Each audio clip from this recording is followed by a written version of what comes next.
Do I make a motion now to exit executive session? It's a consensus. Okay, we're out of executive session? I think so. Okay. Okay, agenda review? I'm good.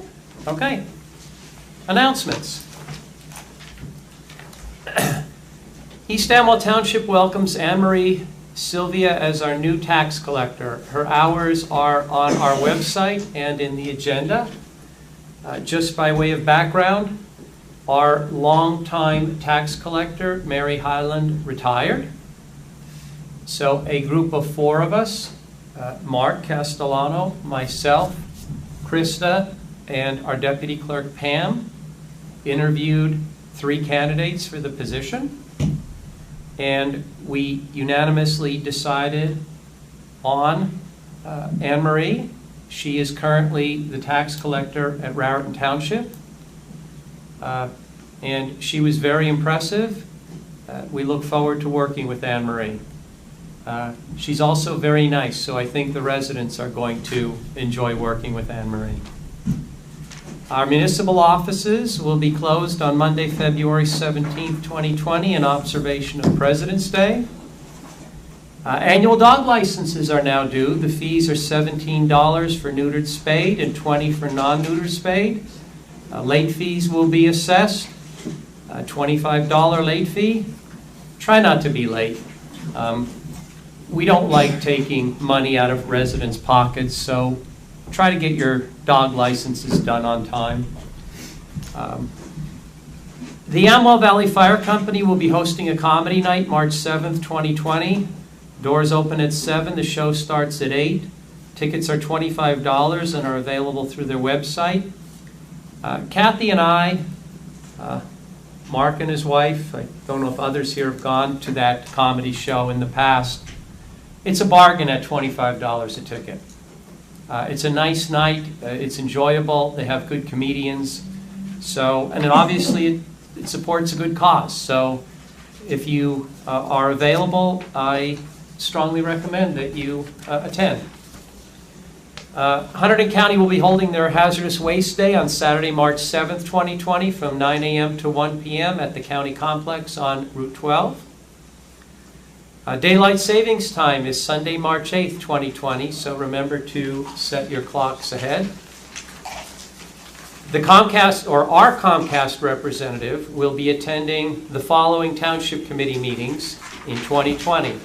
April 9th, June 11th, September 10th, and December 10th. So to the extent that any of you have questions or comments about your services from Comcast and would like to talk to the representative directly, feel free to come. Sometimes coming and talking to the representative can expedite a resolution of problems that you're having with Comcast. Our representative does tend to get things done when residents come in and raise issues. The Grange is going to hold a luncheon on March 15th, 2020, including a presentation on raw milk from Township resident, author, and speaker, Professor Joe Heckman from Rutgers. The luncheon is free to all. Registration is required. You can contact Charity, and the number is in on our agenda. Our museum, the East Amwell Museum, is currently featuring an exhibit called The Case Family and Nursery of Ringos. It's a very interesting exhibit. So if you have time, you ought to stop by the museum. It is going to be on display February 22nd and 23rd from 1 p.m. until 4 p.m. It was also on display the 8th and the 9th. Is that it for the updates, Krista? Nothing else? No, that's it. Okay. So I will now turn to our CFO, Margaret, for her update. I guess we need an update on where we are with the budget. We met privately, and then and went through line by line after the January meeting. You all received the updated copies. At this point, we've gotten the budget down to less than a $6 increase on a $400,000 home. At this point, I'm waiting on the state. The new budget format is supposed to be out on January 20th. Now they pushed back the date to February 28th. I would really love to be able to introduce the budget in March, if it's at all possible. But that's going to be basically sitting on if the state actually comes through. When we started with the budget, it called for a 3.3% increase over last year. Mark Castellano and I have met with Margaret, along with Krista and our DPW supervisor, Jason, and more than once. We've had several meetings, and we've literally gone through the budget line by line and more than once. We got so granular that we're actually eliminating subscriptions. Right now, our operating budget is $11,500 higher than last year, and that's what accounts essentially for the increase. That's how tight things are. It doesn't take a lot in East Amwell with a small budget to move the needle. There are certain expenses that are significant and are essentially fixed. Our largest expense is our DPW. When you look at salary, wages, benefits, but the experience that Mark and I had this past fall when we were out knocking on doors, and we knocked on virtually every door in East Amwell, and probably had about a 55% hit rate, so we spoke to a very good cross-section of the residents of East Amwell. It was made quite clear that the residents are happy with our DPW, very happy with our DPW. We're very happy with our DPW, this township committee. There are 5 guys who cover 18,288 acres, basically, or what is it, 40 miles of roads, something like that? It's 50. Yeah. They don't just do roads. They take care of many things. They work very hard. When you're getting an ice storm at 1 in the morning, they're out of bed. And it doesn't matter if it's a holiday, a weekend, whatever. They have to be here. So it's not a 9-to-5 job. We have a bad storm, trees come down across the road. They're out. They have to come out and clear them. And they can't say, well, I'm going to wait till 9 o'clock in the morning. School buses have to get through. Those guys are out. So they work very hard. And quite frankly, they're on the low end of their compensation in terms of what others in similar positions receive. So it's simply not fair for us to look to cut from our DPW. In terms of the staff in our municipal building over the last year and a half, in terms of percentage, has declined significantly because what we've done as people have retired or left for other reasons, we've combined positions. Krista does 4 positions. We've consolidated 4 positions into 1 person. So we've actually achieved a significant savings by consolidating jobs. But our municipal employees also are on the low end of the range. So we can't really do much with the employee expenses and expect to have quality employees and get a quality service. And we do right now have very, very good employees, and we are getting very, very good service. So we've looked every other place that we can. We've cut budgets on committees. Like I said, we're down to cutting subscriptions. Our Ag Advisory Committee wanted a subscription to Lancaster Farming. That's about what do we pay, Kath, $50 a year?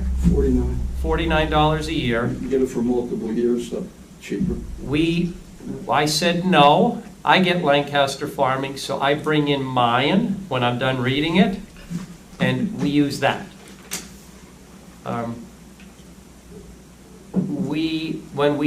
When this group started in January 2nd, 2018, the legal budget for the township was around $60,000 for the township committee. This year, because Chris and I have been doing a lot of that work ourselves, most of it, I'm hoping that the legal budget for the township committee is no more than $10,000. So we will have achieved about $50,000 worth of savings. Combining the planning board and the zoning board of adjustment, which was Tim's idea, something Tim had wanted to do for years, that has proved to be a significant cost savings.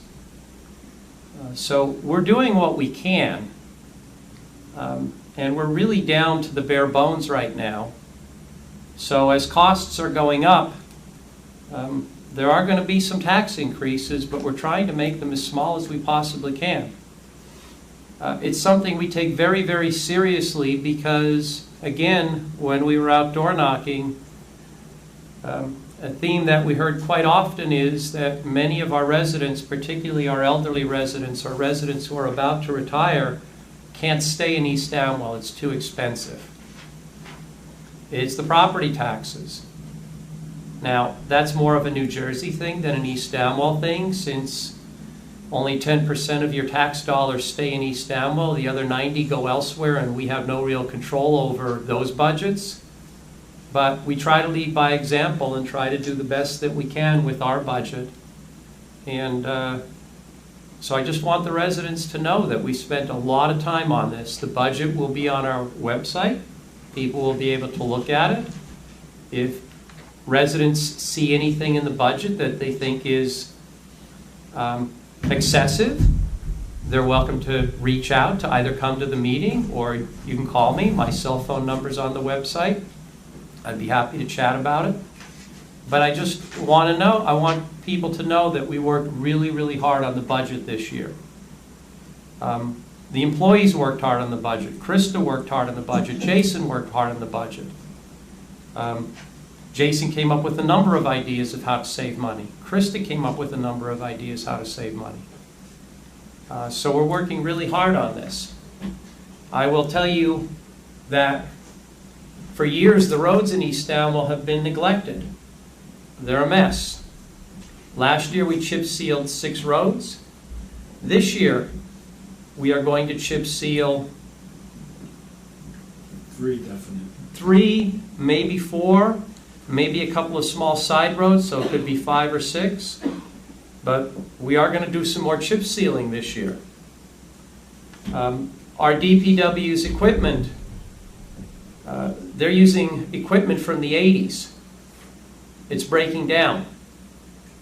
Having equipment break down is not good for a number of reasons. 1, when you need it, and it's not good if it breaks down. 2, when it breaks down, you have guys sitting around who can't work while they're waiting for the equipment to get fixed. 3, it costs money to fix the equipment. So we put in place a capital program. We are replacing equipment. We are replacing our outdated equipment with new equipment. In the long run, in my view, that saves us money. We are also setting up a capital reserve, something that this town hasn't had in a long time. We are taking some tax dollars and putting them in a reserve because, for example, our salt barn, where we house our road salt, that's going to collapse. Could be tomorrow, could be a year from now, could be 2 years from now. It's rotted. It's going at some point. So we're setting up a reserve, and we're going to fund into that reserve. And hopefully we're going to contribute into that reserve each year so that we have money for these sorts of bigger projects. There are some other ideas that we have in the pipeline that may generate additional revenue. One of the things that we are going to discuss broadly in the township is whether we should take a look at Route 202, our Route 202 corridor, and potentially rezone parts of that to allow light commercial.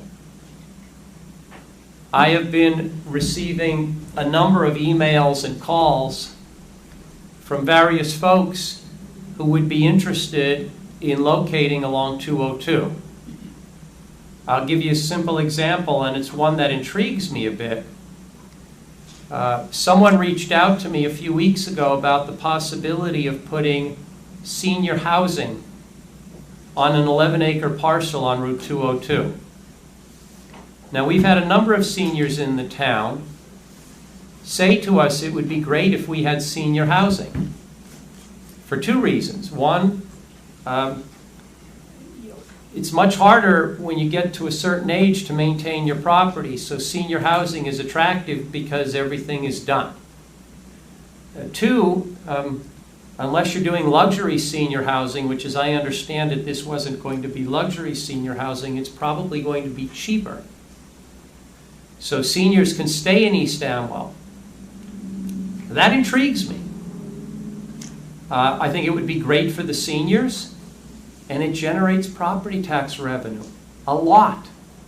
Commercial generates a lot. That could help significantly the tax situation here in East Amwell.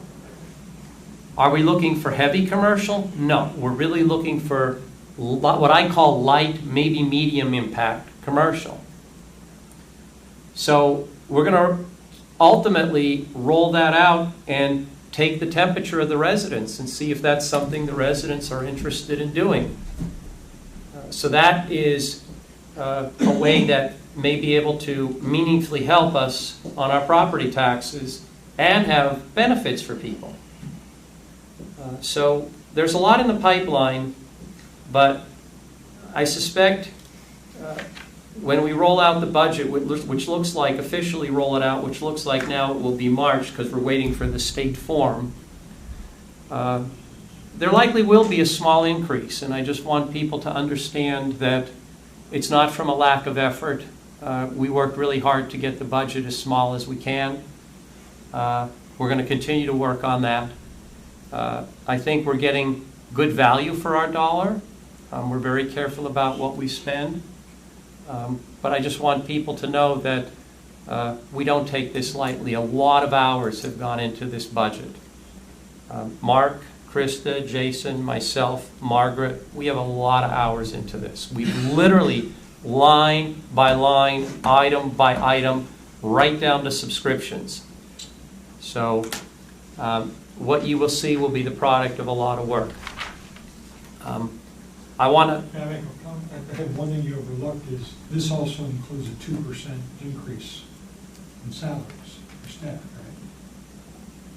Yeah, so I think that's, so the net is, I mean, we're really, the operating part of the budget is actually lower than last year without the additional salary increase, which is a good thing. So I think it's doable. Historically, East Amwell simply does an across-the-board 2%. If inflation is 5%, it's still 2%. If inflation is 1.5%, it's still 2%. But basically, historically, the township has given 2% across the board to the employees. It probably, in a perfect world, should be more, because if you look at the salaries we pay, as I said earlier, compared to averages for these types of municipalities, at best, we're in the mid-range, and quite often we're on the low side. Our employees don't work here to get rich. That's one thing. They don't. They work here because they like working here. And another thing that we focused on is trying to improve the quality of life for the employees. Trying to have a friendly work environment. When we interviewed our tax collector candidates, I wanted Krista and Pam to be part of those interviews because they're going to be spending a lot more time with the tax collector than we are. And so my view was that it was important that Pam and Krista are happy with who we hire. So I made sure that we invited them. We are trying to get the employees more involved in the workings of the township. I think it helps with morale when they feel that their views matter. And I think it's good for the residents because, quite frankly, they know a lot more about the day-to-day operations of this township than we do. They're here every day. I mean, the savings that we're getting, the few dollars here, the few dollars there, it adds up. Most of that's coming from Krista.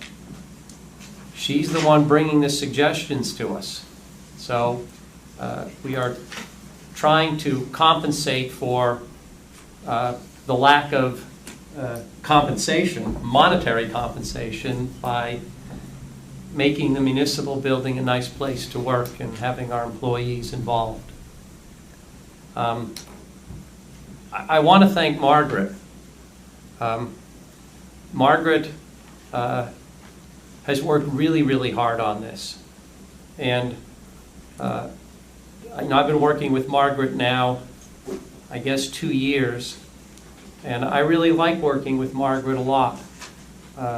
She's very smart, she's very helpful. She gets what we're trying to achieve.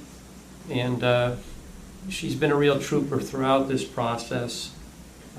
And to get the budget from a 3.3% increase to where we are now, which, depending on how you measure it, is either 0.65 or 0.8, has been a real accomplishment. And Margaret deserves a lot of credit. So I just want to say thank you, Margaret, for all the hard work. She even smiles now for me once in a while. Almost. I do get a smile once in a while. Can't hold up the chihuahua. That's the cat that you don't. All right. Okay, so with that, I know Margaret has some resolutions she wants to introduce and a few ordinances, and then we can move on. So why don't you take the lead on that, Margaret? Okay, first resolution is to appoint Krista Parsons as office manager effective January 1st. Could I have a motion to approve appointing Krista as our office manager? I'll move it. I'll second. Any questions? All in favor? Aye. Any opposed? Perfect. I'm assuming we can do the certificates of availability of funds as a group? Or do I have to do them individually? If you want to do them as a group, we'll move on to consent agenda items. Why don't we just do them individually? We'll knock them off fast. All right, I have a certificate of availability funds for, let's see, Hire, Gruel and Associates. They're professional planners. We approve the certification of funds for Highland Grove. I'll second. Any questions? All in favor? Aye. Anybody opposed? Okay. Okay, we have Major Consulting for engineering services for the land survey and tax map maintenance. Could I have a motion to approve Mayor Consulting? So moved. I'll second. Questions? All in favor? Aye. Anybody opposed? We have Banlieues Engineering for engineering services for the various escrows that we have. Could I have a motion to approve Van Cleef Engineering? So moved. I'll second. Any questions? All in favor? Aye. Any opposed? Okay, we have Princeton Hydro for services as hydraulist for various escrows and for the health department. A motion to approve Princeton Hydro? So moved. Oh my God. Wake up him. You got called. I'll second. Any questions? All in favor? Aye. Opposed? He's got coffee with him too. I didn't want Need a to bigger cup, second man. first time. Okay, and we have, last one is for Ventura, Myosowitz, Keogh, and Warner as the planning board attorney. A motion to approve the Ventura firm? So moved. I'll second. Any questions? All in favor? Aye. Any opposed? Okay, Okay, the next is a resolution to adopt the second amendment to the temporary budget. We did one at the last meeting to start up. This is where, you start having a shortfall. We doesn't get us through the introduction of the budget. And just to note, we need a roll call for this. Okay. This is purely procedural. Until we actually enact a 2020 budget, we have these temporary appropriations that we do each month. So you want to do the roll call? Motion. I move we adopt the temporary appropriations I'll amendment. second. Mr. Castellano? Yes. Mr. Matthews? Yes. Mr. Miller? Yes. Mr. Sobieski? Yes. And Mr. Wolf? Yes. Okay, we have a resolution to approve a budget transfer. This is for the 2019 budget appropriations. After the year was over, I got a large number of bills in that wasn't expecting, so I had a shortfall in the health department's budget, so we need to move some more money around. Okay, could I have a motion to do that budget transfer? So, I'll second. All in favor? Aye. Anybody opposed? Okay. Your ordinances? We have a public hearing on the cap bank. This legal notice was published in the Hunter County Democrat on January 9th, 2020, and it was posted and available to the public since introduction on January 2nd, 2020. Could I have a motion to open to the public on the cap bank ordinance? I'll move we open the public. I second. All in favor? Aye. We are open to the public. Anyone like to discuss the cap bank ordinance? Seeing no one coming forward, could I have a motion to close to the public? So moved. I'll second. All in favor? Aye. You want to do could I have a motion to approve the cap bank ordinance? I'll move the approval of the ordinance. I second. That's a roll call, right? Mr. Castellano? Yes. Mr. Matthews? Yes. Pete, did you read it? I did not get a chance, so I'll Okay. abstain. Mr. Sobieski? Yes. And Mr. Wolf? Yes. The adoption notice will be published in the February 20th, 2020 issue of Hunter County Democrat. Okay, and the last is a public hearing on the salary and wage ordinance. This legal notice was published in the Hunter County Democrat on January 9th, 2020, and was posted and available to the public since introduction on January 2nd, 2020. Could I have a motion to open to the public on the salary and wage ordinance? So move. I'll second. All in favor? Aye. Anyone from the public? Seeing no one coming forward, could I have a motion to close? So moved. Second. All in favor? Aye. Could I have a motion to approve the salary and wage ordinance? So moved. I'll second. Did you read it? Okay. Mr. Castellano? Yes. Mr. Matthews? Yes. Mr. Miller? Yes. Mr. Sobieski? Yes. And Mr. Wolf? Yes. The adoption notice will be published in the February 2020 issue of the Hunter County Democrat. Tuesday. Anything else, Margaret? That's it. Thank you. Thanks, Margaret. Thanks for all the hard work. Thank you. Okay, next under special discussion, our JCP&L representative, Stan Prater, is here this evening. He is here to field any questions, concerns, comments that residents have. All I ask is that don't shoot the messenger. Stan is here to be helpful. Stan is not the CEO of JCP&L, okay? Amen. So he is here to try to address your concerns, but I would ask that we keep this conversation respectful. I know from emails I've received there has been some frustration over the last few months, and I understand that. I just want people to be respectful of Stan when you're expressing your comments or concerns. So with that, I'm going to let Stan say anything he would like to say, and then anyone from the public, just raise your hand, and we'll just take people as they raise their hands. Well, thank you. Thank you for having me here tonight. I am here at the request of the mayor and council because of some reliability issues that you've been experiencing here. And Stan, if you want to turn and talk to the audience, that's fine too. Okay, that'd be great. we're fine. We will not be offended if you have your back to us. I'm just gonna step over to the side then. Perfect. How's that? That's great. So I'm here at the request of the council and mayor, because of reliability concerns that you've been experiencing here at East Amwell. I'll just start off by saying, in 2018, we submitted a plan to the Board of Public Utilities for a reliability improvement plan. And we started working that plan in 2019, and we do have some plans here for East Amwell. As far as tree trimming, we've been doing tree trimming, we're doing tree trimming now. And it is part of the, what we call the reliability improvement plan. So the way that tree trimming works on a regular basis at Jersey Central Power and Light, we tree trim every 4 years. That's what we call on-cycle tree trimming. We start at the substation and we will work a circuit, and most substations have anywhere between 2 to 5, 6 circuits coming out of it.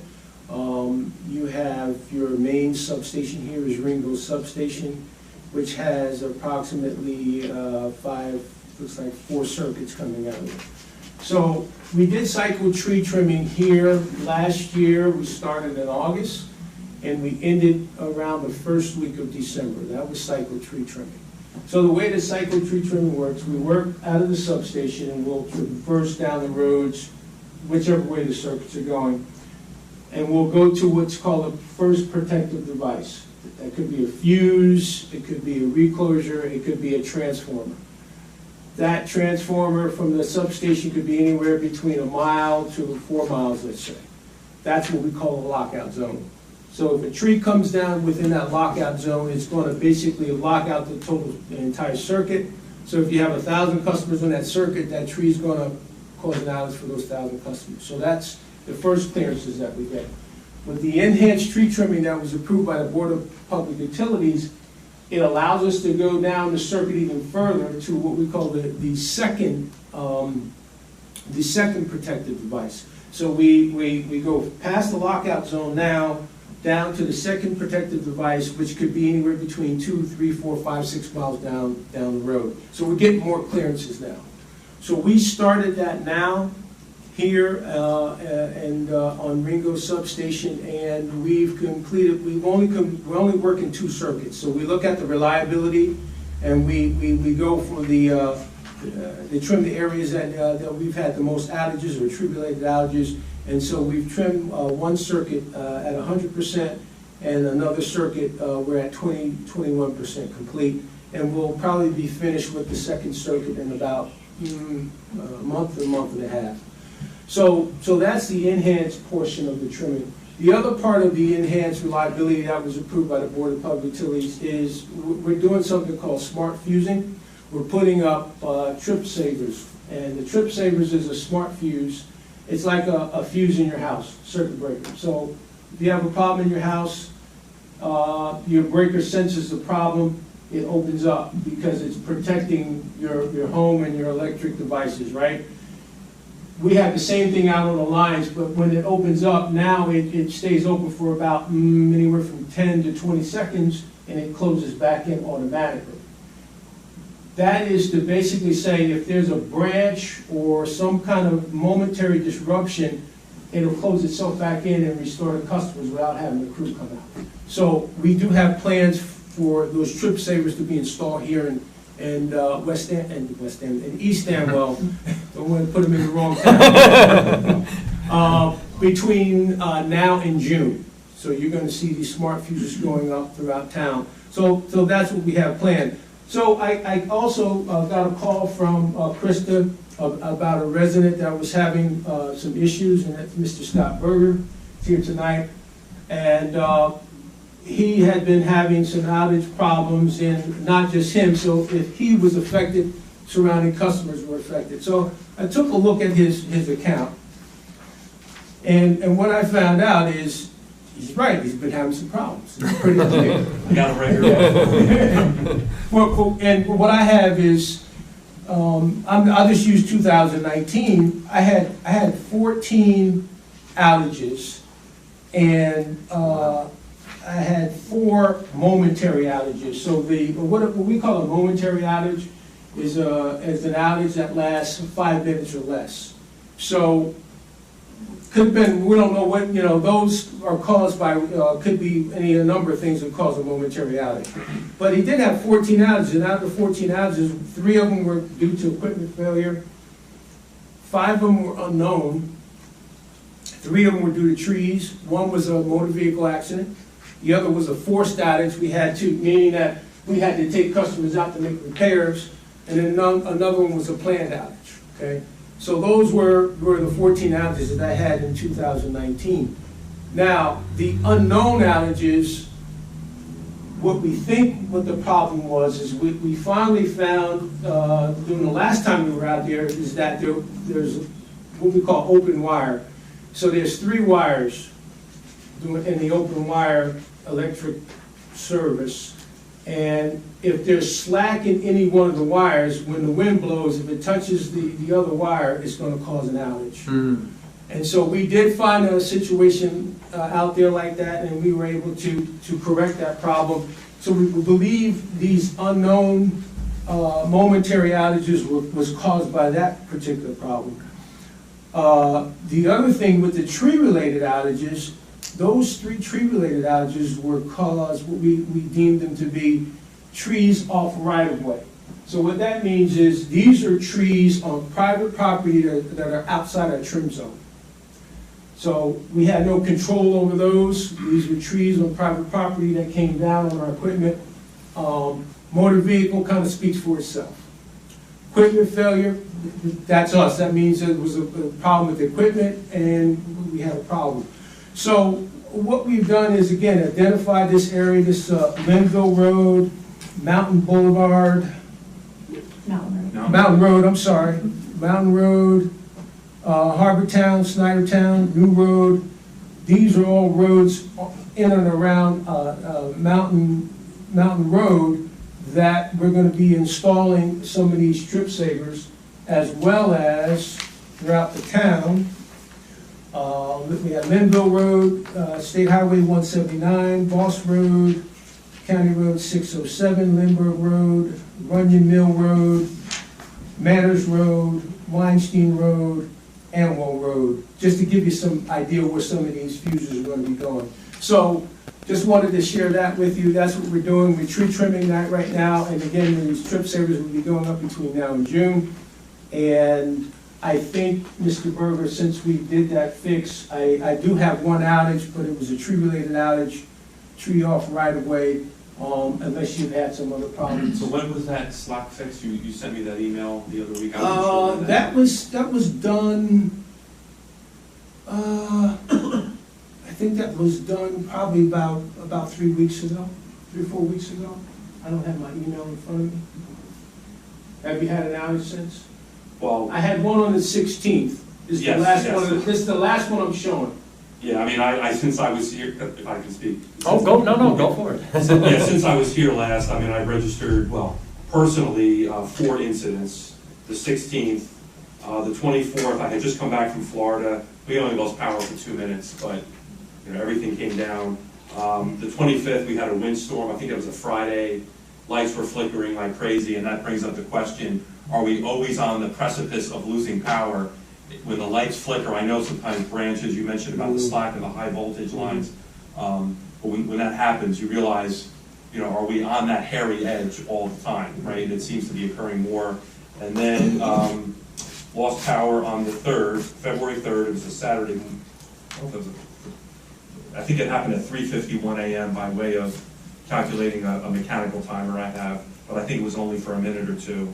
And then I know about the big power outage last Saturday on Rocktown and Mountain. I think there was that didn't affect me. I was actually happy. I just happened to check the map, which I do all the time, and saw that. And I know there were tree trimmers after that. That was a good point, because we had about 2,800 customers out, not in this town, but the surrounding towns. I felt fortunate. Yeah, and so that, to me, that was kind of a litmus test for you, based on that fix that we talked about. Yeah, I mean, the lights flicker a little bit, but yeah.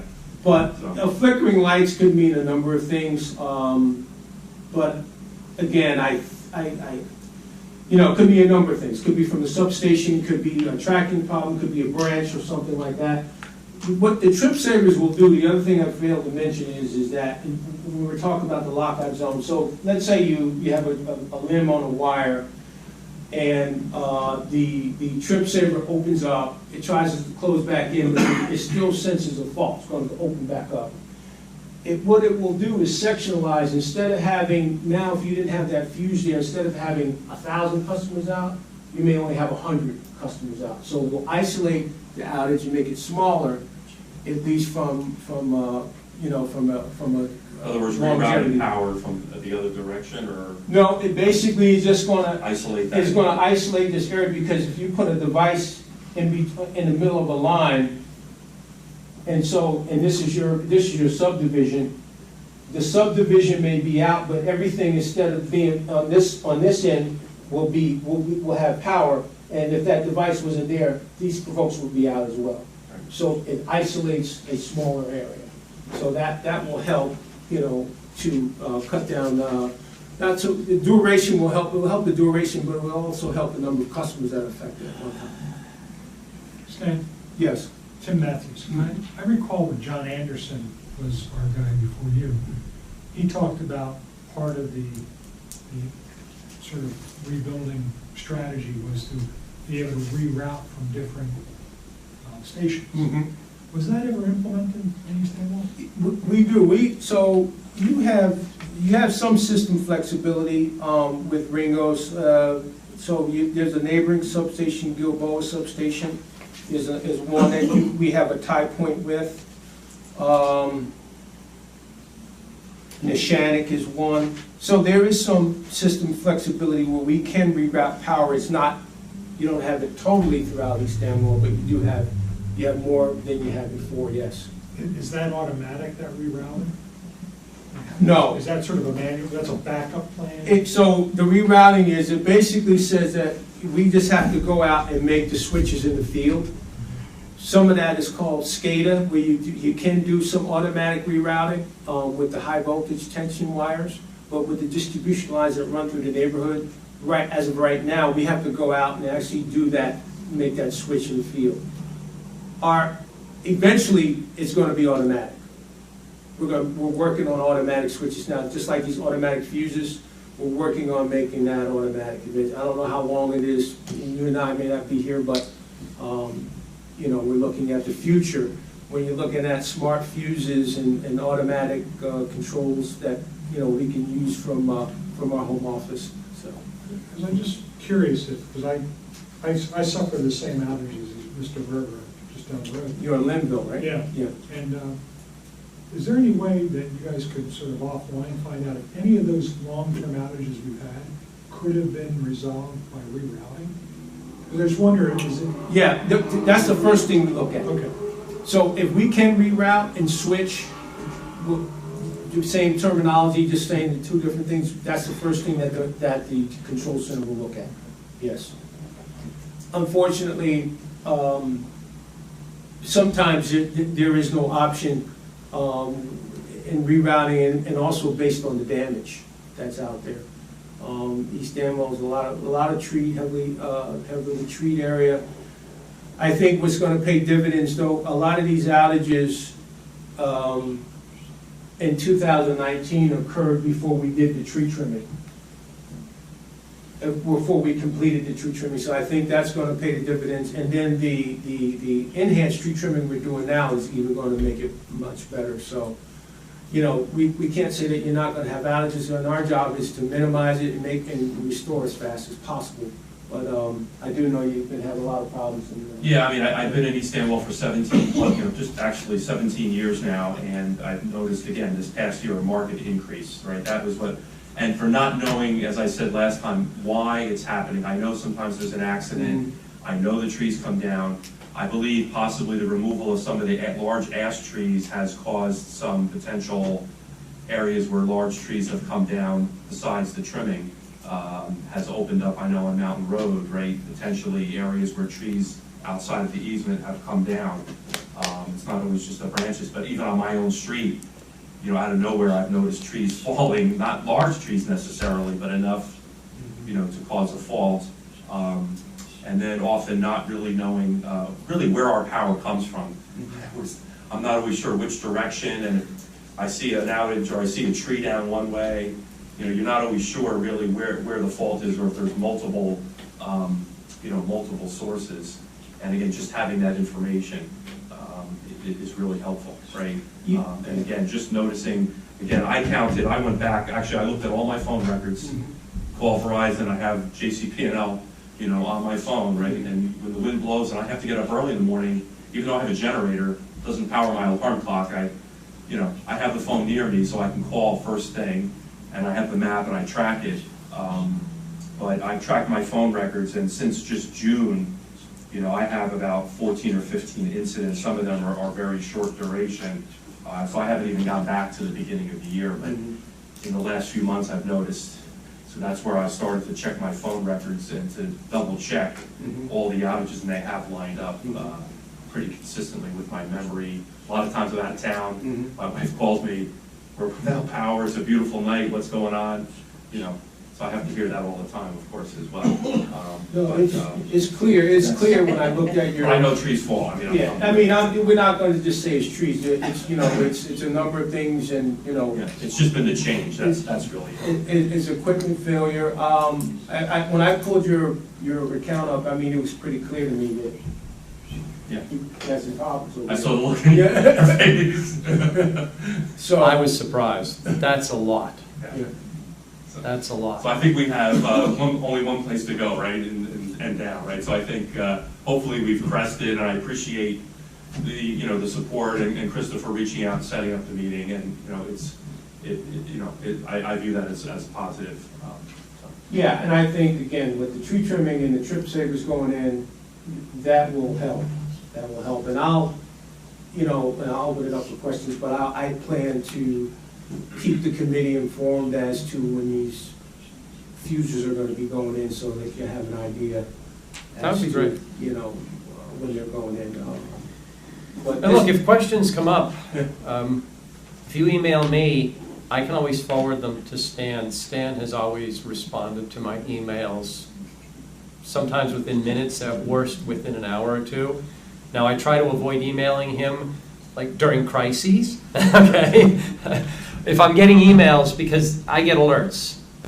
So I know when things are really bad. If things are really bad, I try to avoid emailing him at that point because I know he's going crazy. But Stan has always been very responsive. So if people have questions or comments in the interim, you're always welcome to send them to me, and I will make sure that they get to Stan, and we'll get you an answer. Yeah, one thing I would just like to see, those statistics, maybe even just once a year, just a small little report out of, what were the causes. I realize it's the whole town, but if there's a way to consolidate that, just so we can check the trends. I don't think that's much. This was very helpful. That's what I wanted to hear.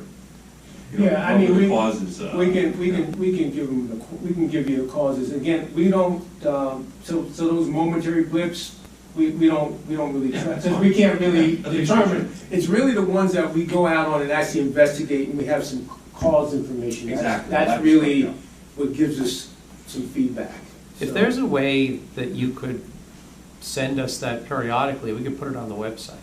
The only thing about that is that I only did his circuit. Yeah, So there's multiple different circuits. I guess let me think about it. I'm not looking to reinvent the wheel here, but if you have it handy, if it's something you generate internally and can forward it to us, that would be great. Yeah, let me just think about how I'm going to package it and give it to you. Because you want to present it to the residents, and so I just want to. I think I can give you some information, definitely. Perfect. All right. Yeah. Anybody have any questions? Yes, you. Can you speak to the ash tree trimming grant? When I would ask when they're going to get to my area, they always said that it was, the ash trees, the arborists have identified, whatever. And it didn't seem like the area in front of our house was ever impacted. And we have ash trees and we have dead ash trees. So I'm curious on to how that work throughout Mountain Road? We are doing that now, and we're not. And you're still doing that? Yeah, we're still doing it right now, so you still may see some of the trees that you're talking about removed. We're not taking down all the ash trees. Again, we have a zone of clearance. And what is that zone? That's what It's, so the zone that we have is, this is our wire, we have 15 feet on either side. 15 feet on either On either side. side, yes, ma'am. That's not happening. I can guarantee that. Yeah. What do you mean it's not happening? Well, where our tree line is, there's 15 feet, and there are a lot of ash, and some of them are in not good condition. 15 feet is. From on the either wire. s- Yeah, right. Yeah. Now, again, those are just clearances, not all those trees are gonna come down. If they're healthy, we're not gonna take them down, we're just gonna be trimming. There's some that are treated. Yes. So that is another But issue. we don't treat them, that'd be up to the. No, property. Yeah. the people have treated them. Yes, So there's some that are treated, and I'm wondering, because some are treated, are they just negating all of them in the area? no, we have a professional arborist we go out and inspect all the trees. We look at the trees that are within our wire zone, our border zone, our easement, and we'll determine if we're gonna trim or remove.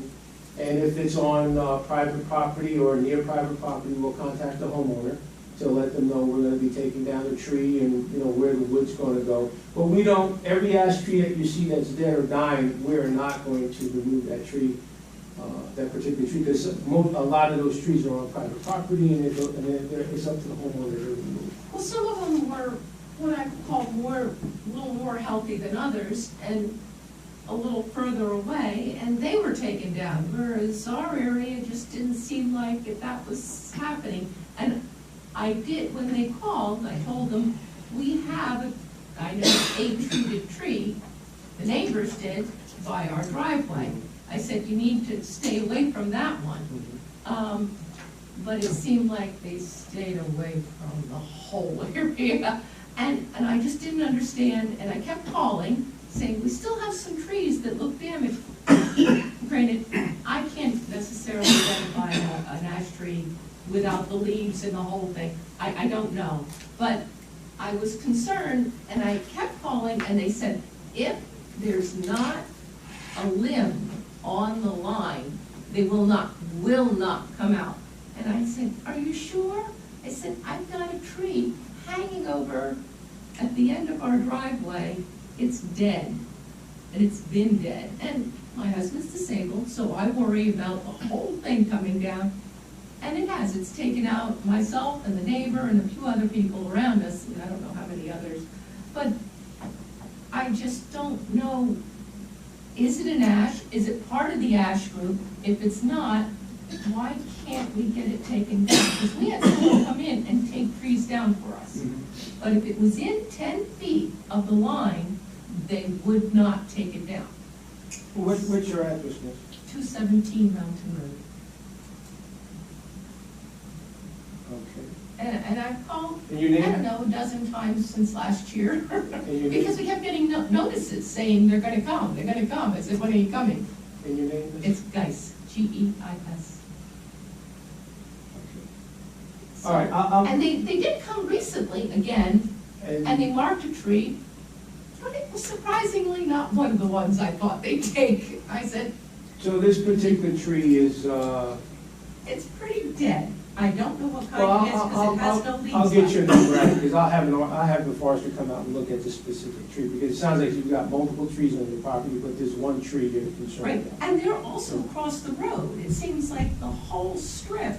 And I'm thinking, since there's a lot of them that are dead, we try to be proactive. We try to get rid of what we can ahead of time. But if it's within a certain distance of the line, they won't take it. No, we won't, but we're not finished either, so And they told me they were finished, and that's why I was like, okay, Well, we I may gotta be- come here. I gotta figure out what's going on. we may be finished in your area, we're not finished in town.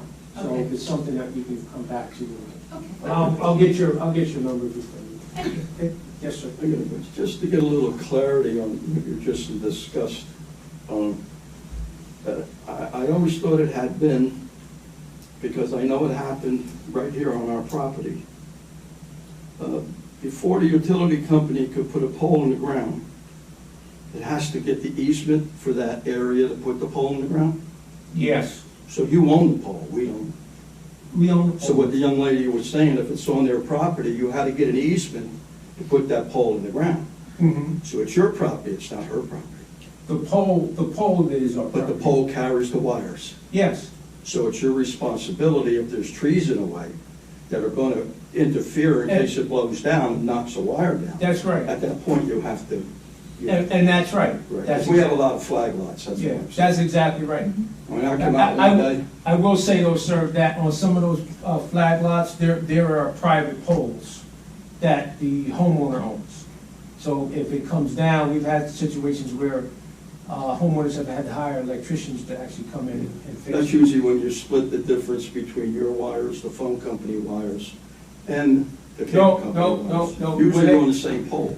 No, yeah, but, That's what I'm saying. but there's private flag lots where there's actually poles like in the backyards of people's Oh, yeah, we've properties. had some out on the mountain where the trucks have been Those lined up down. the Those are road, yeah. private poles.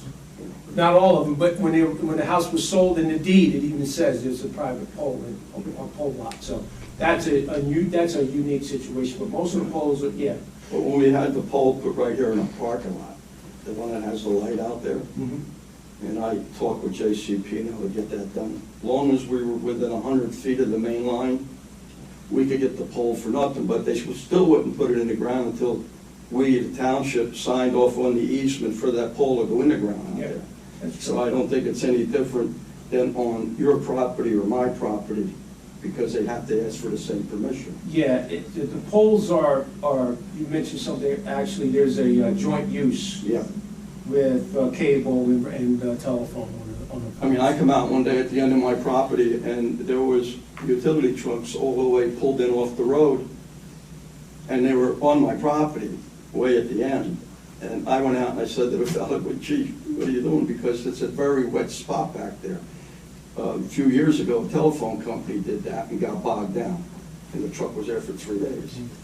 I said, well, what are you doing? Why'd you come in there? And he had mentioned that he was told wherever there were wires going to the house. That's why he came on my property. I mean, I probably was sleeping anyhow if he knocked on the door, so. But, so that's what I'm saying, even one of your workers had said. Yeah, The reason he was on my property cutting all the bushes Yeah. was because there was wires running down into my property, but they weren't my wires, they were my neighbor's wires. Okay. Yeah, the only wire that you would own is the wire that comes in from the street to your house, that's your service wire. Correct. And you own that as the property. I think the young lady in the back had a Yes. question. Can I have your name and address first? Lorraine Luciano, Mountain Road, 145 Mountain Road. Thank you. And I stopped counting the outages, I didn't want to go there. When you put in these new circuit breaker things that you talked about. Trip saver, putting in- yes. Is there going to be power outage while you install these all No. over? No. Also, how often do you do planned power outages? Not often. It basically, planned outages are done when we have to do some necessary maintenance. And so they're not, we may not do a planned outage here again for another 2 years. And are there plans for other infrastructure things to be fixed? Because I think everything is just sort of, it's gone, the power outages have just been going up, and I've been here for 20 years, and they've just gone up and up and up. Mhm. So we don't even, sometimes in the middle of the night, you wake up and the alarm clock is beeping at you, and you don't, Yeah. sometimes you don't know it's there, and sometimes it's there, and then you call the company, and they'll tell you, we'll have it fixed by 10. So you call back at 10, we'll have it fixed by 3, and it goes on for hours and hours. Yeah, well, we've been fixing things as we go along. There's no plan to overhaul the entire system because we couldn't afford it, you couldn't afford it. So we're fixing things and we prioritize areas to fix and to make repairs, so that's an ongoing process with us. Somebody at JCP&L told me once that when things go out, you don't know why they are, they tell you squirrels are eating the wires, Well, right? that is, there's some truth to that. The truth to the fact that squirrels do cause I've heard outages. that, yeah, I have heard that, I did check it out. You had a question? Go ahead. Yeah, I have one. Can I have your name and address, sir? My address is 148 Lindbergh Road. My name is Lorico Joe. Thank you. It's a silly question, but who is the one that determines what tree has to be trimmed or taken down? Is that someone in your company that does that? Yes, sir. Is there a follow-up to see that that has been done? Yes, sir. There always is a follow-up. Yes, sir. We hire contractors. We don't have a tree I department. realize Yeah, that. so everything goes out to bid. We have contractors. Nelson, I think NG Gilbert is here now. Well, you know, there was one incident, there was a huge branch hanging over the wire, and these guys were trimming trees over here. And I mentioned it, I thought, are you guys gonna take that branch out? Oh, he said, no, we'll wait till that comes down. And I'm wondering, you know, how can a guy, he's got the truck, he's got the equipment, 5 minutes over there, knock that branch down, and we wouldn't have a power outage. Yeah, unfortunately, I can't control what the contractors say. But there is a follow-up to see that the work that was planned is Yes, being sir. done. Yeah, we have a general foreman that manages all of the contractors, and they're out in the field every day, going from site to site, and they look at all the work that's done, all the work that's planned, and all the work that's completed. Thank you. Stan, I thought your parent company bought the tree trimming company that used to start with a T? Tree's Nest? No, something else. There was a big one. And I thought your parent company bought that. I thought you guys cut your own trees. You contract out? Yeah, I didn't know that. I thought everything's you had- contracted. Okay. They go out to bid. That's why you may see a different vendor in here every couple of years. Okay. Nelson's, you know, we have, you know, there's a number of vendors that we use. But no, we don't own any contractors. Well, Tree services. When we first bought our farm here in 2010, the outages on Rainerson Road, that area, were very frequent. You've done a few tree cuttings since then. That's made a huge difference. Even in the bad windstorms, we're doing pretty good now over on my side. We don't have outages nearly as often as we did, but we don't have the trees like you guys have on the mountain. I mean, we have trees, but not like on the mountain. So the tree cutting did make a big difference by us.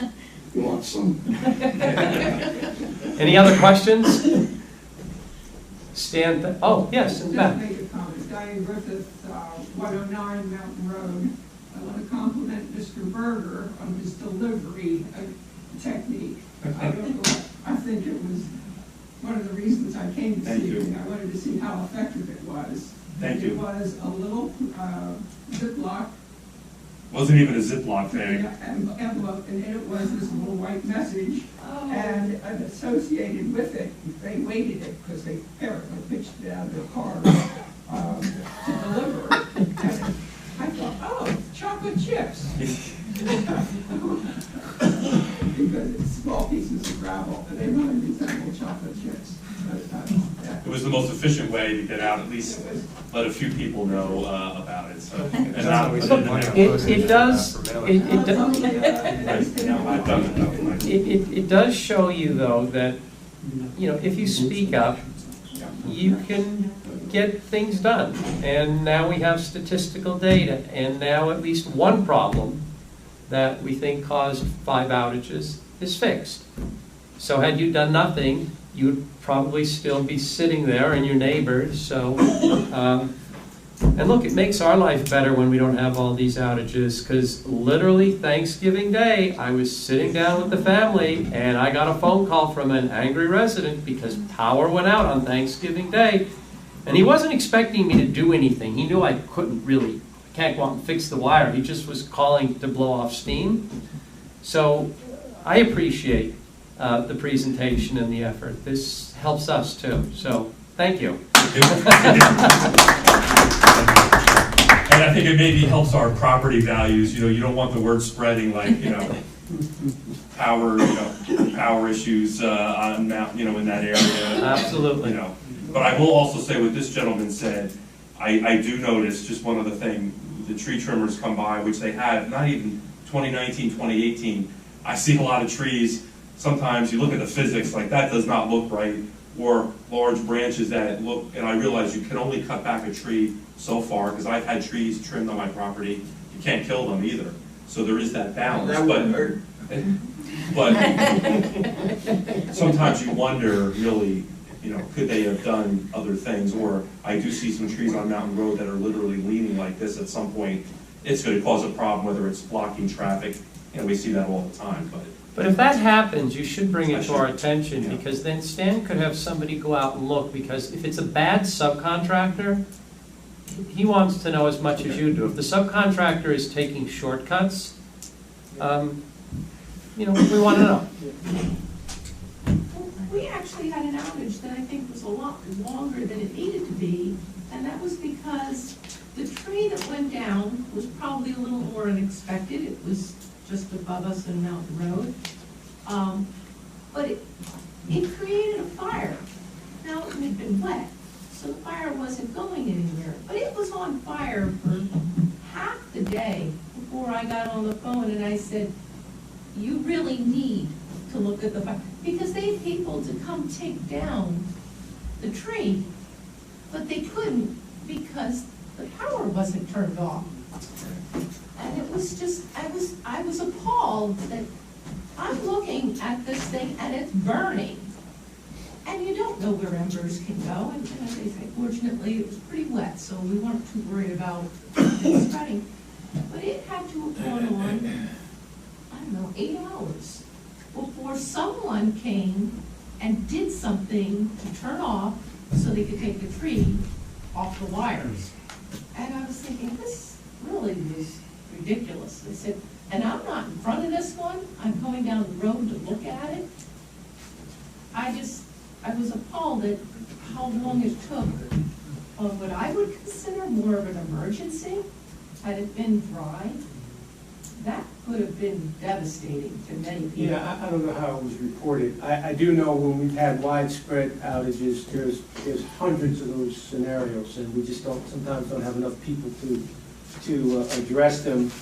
I don't know the specifics, but again, if it's a fire, the fire department can probably be the first call. Did they show up at all? Oh, yeah, they were there and They left. were there? Okay. And I mean, I was like, Yeah. I was thinking, oh, they're there. And they can't do anything until we de-energize the wire. I'm just, yeah. We were driving under it. And I'm thinking, this probably isn't good, Probably but not a I'm good gonna idea. sneak through because I know why. And I'm like, this is just not good. So I got home and I called again. Mhm. And I sat there until I actually got someone's attention. I said, you need somebody out here right now. Not in a little bit, like right now. I mean, my experience with down wires, because when you do call, they ask if it's a down wire. Yes. And the response has always been accelerated, because we've had a number of flaming, energized wires in the road, and the response has been Well, this more wasn't- expeditious. Yeah, that's This been was up in the air, yeah. So you didn't necessarily see it unless you looked up. And it was just burning away with this tree hanging on there, and I'm thinking, why isn't somebody else here? Yeah.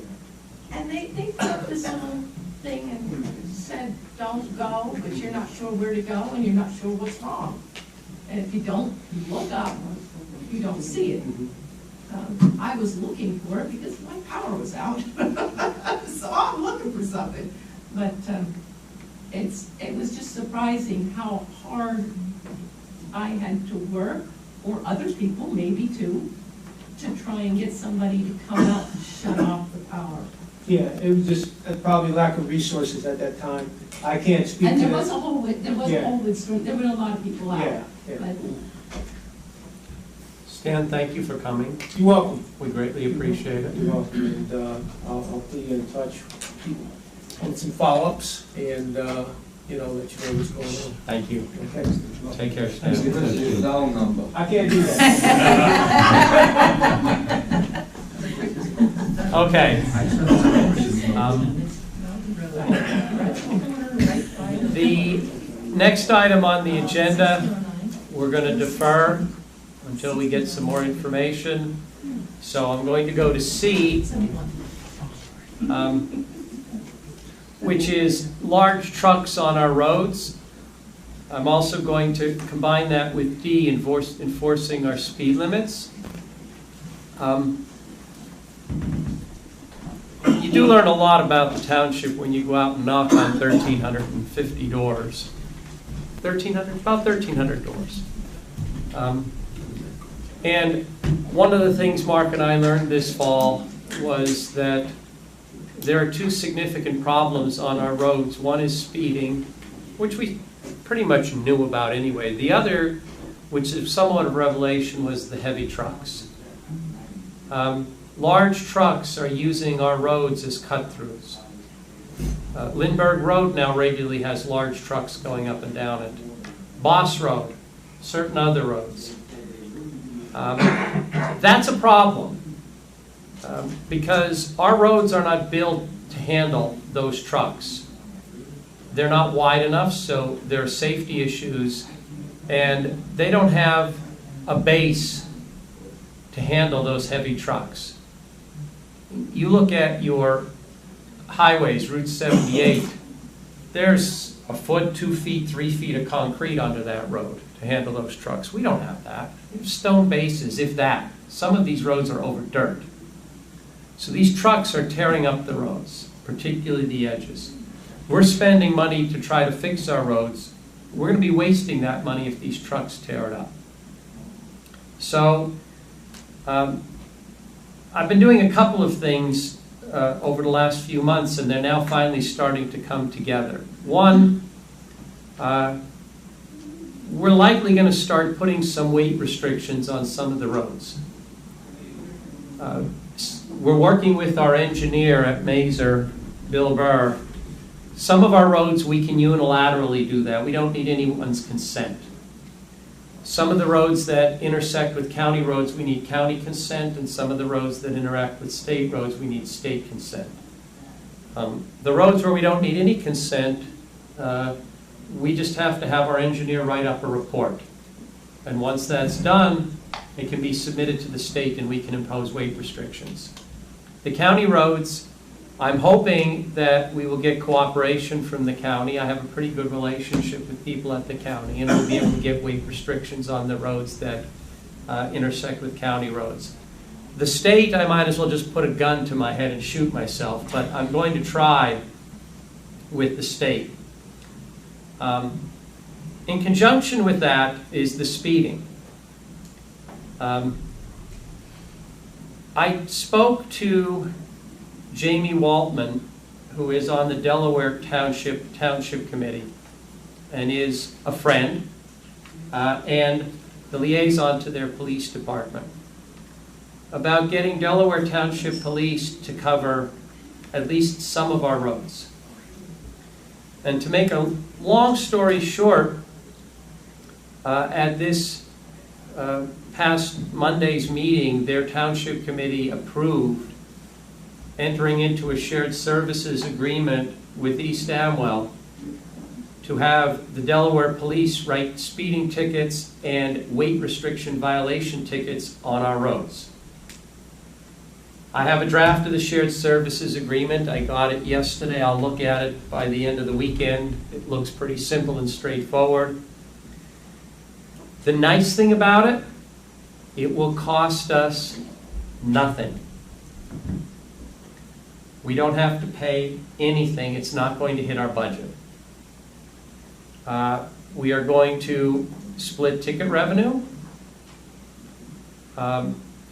So once the shared services agreement is done, Mark and I and our DPW supervisor, Jason Silverthorne, are going to meet with Jamie and the Delaware Township Police Chief and work out the details.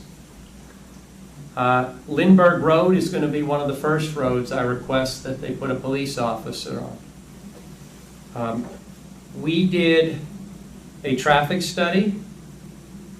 In one day, one way on Lindbergh Road, there were over 750 cars. One day, one way. GPS is taking people down Lindbergh, including the big trucks. People are speeding down Lindbergh.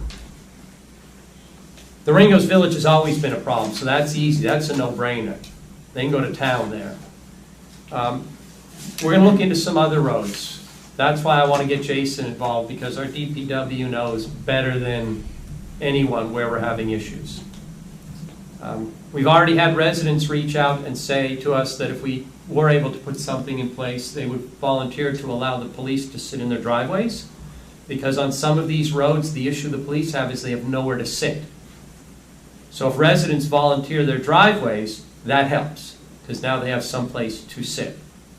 So we already have a few residents on Lindbergh that have volunteered driveways. Ultimately, when we work this out, which hopefully will be soon, we'll post on the website where we need places, and hopefully we will get residents to volunteer their driveways. I'm going to be at an event with the mayor of Raritan Township next week, Jeff Cool. I'm going to take his temperature and see if he's interested in maybe working out something with the Raritan police so they can cover the far end of the township. That might be a harder nut to crack because that's just a much bigger organization, but we'll see. I'll try. But hopefully we're going to start seeing improvement both on the speeding and the big trucks. Yes? Can I ask you again why there are no speed limit signs posted on Mountain Road? I remember hearing there was a reason, and I can't remember what the reason was. I don't know. This is the first I'm hearing of it. I'll find out. Okay. I'll ask Jason. I'll find out. I do not know why there are not speed limit signs on Mountain Road. Yeah, because I don't know.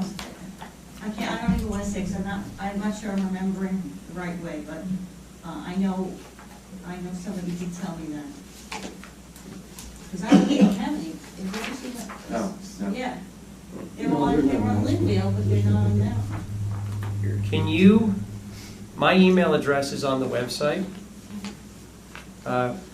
What is it, rwolf@eastramwelltownship.com? Yes. Wolf with an E. If you email me your contact, I'll send you an email back with an answer to your question, because I'll email Jason, I'll have you an answer tomorrow. If you just email me so I can know how to contact you, I'll get back to you with that. But I mean, unless there's some reason we can't, because we're ordering 2 more of the speed readers that show cars how fast they're going. They're more portable.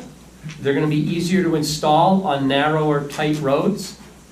So we have 2 more of those. Once we get the budget passed, we hoping to have them by June, I think, by June, because we have to wait till we get this budget passed so we can pay for them. But I'll get you an answer to that. Actually, what the young lady said is, over the 30 years that I've been on Mountain Road, really never was a problem. You always get kids that do grow up and start driving. But the ones I see, it's always the same ones. I have one that does it regularly, drives a sports car that gets behind me in the morning. And if I don't go fast enough, he just beeps the horn and stays. One morning, I went to slow down to move around a puddle. I gave him enough room, passed me on the right. Actually passed me on the right, caught me asleep because I was almost ready to go back in. But I know who it is. It's the same people that we're talking about, that she's talking about, that actually live on Mountain Road, and I know 3 of them. Well, it's funny so that's because the problem, they just live there so long, they figure they do what they want to do. I was actually talking to a police officer who said to me that when they get a lot of complaints on a particular road and they put a police officer there, the majority of the people they catch are people who live on that road. You have to be careful because of the deer. Those of us that live up there, you've got to... Look, over by me, the speed limit on 604 is 50 miles an hour. At nighttime, you shouldn't go over 35, period. The deer are out everywhere. You go 50, you're going to take out a deer. It's only a matter of time.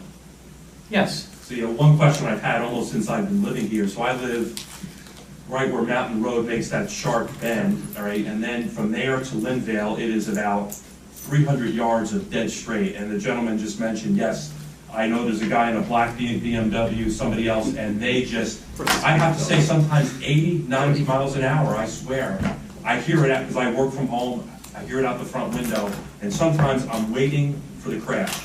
And when they're heading toward the bend in front of my house, you know what, there's not even a sign that says, the road literally makes a 90-degree turn. When you come from the other direction, there's a bunch of S signs, but there's not a single sign coming from Linvale toward the bend in Mountain Road. And I wondered for years that at least maybe, a slow right-hand turn, because one day, and I think there have been some accidents, but somebody is just gonna go, because sometimes I wonder, that person is not gonna be able to stop at night.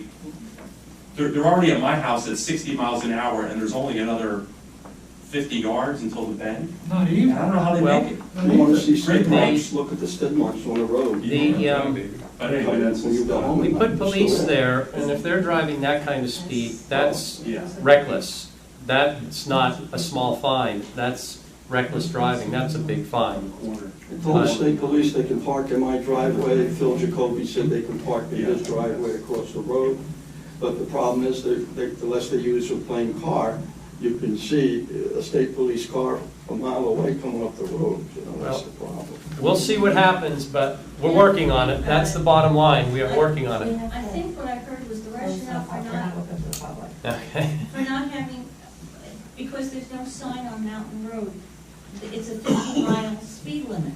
And people don't see any kind of sign, so they assume that's okay, I can go 50 miles an hour, because it's not posted. And if it's not posted, a lesser speed, that's what it is. I'll find out, I don't know. I The will state find motor out. vehicle says 25 in a rural area when it's not posted. Yeah, Right. right. Our clerk is telling me that I'm violating the protocol of having discussions outside of the The open problem public is the session, bicycle but people go fast. I do think it is important. Yes.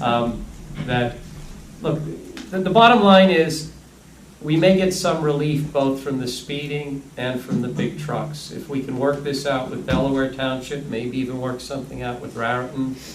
I should have more information at the next Township Committee meeting.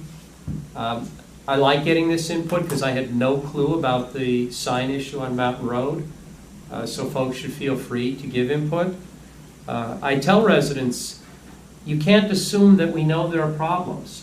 It's a big municipality. You have to tell us, and don't wait till it gets to the boiling point. Tell us, email me. I'm reachable. Email me.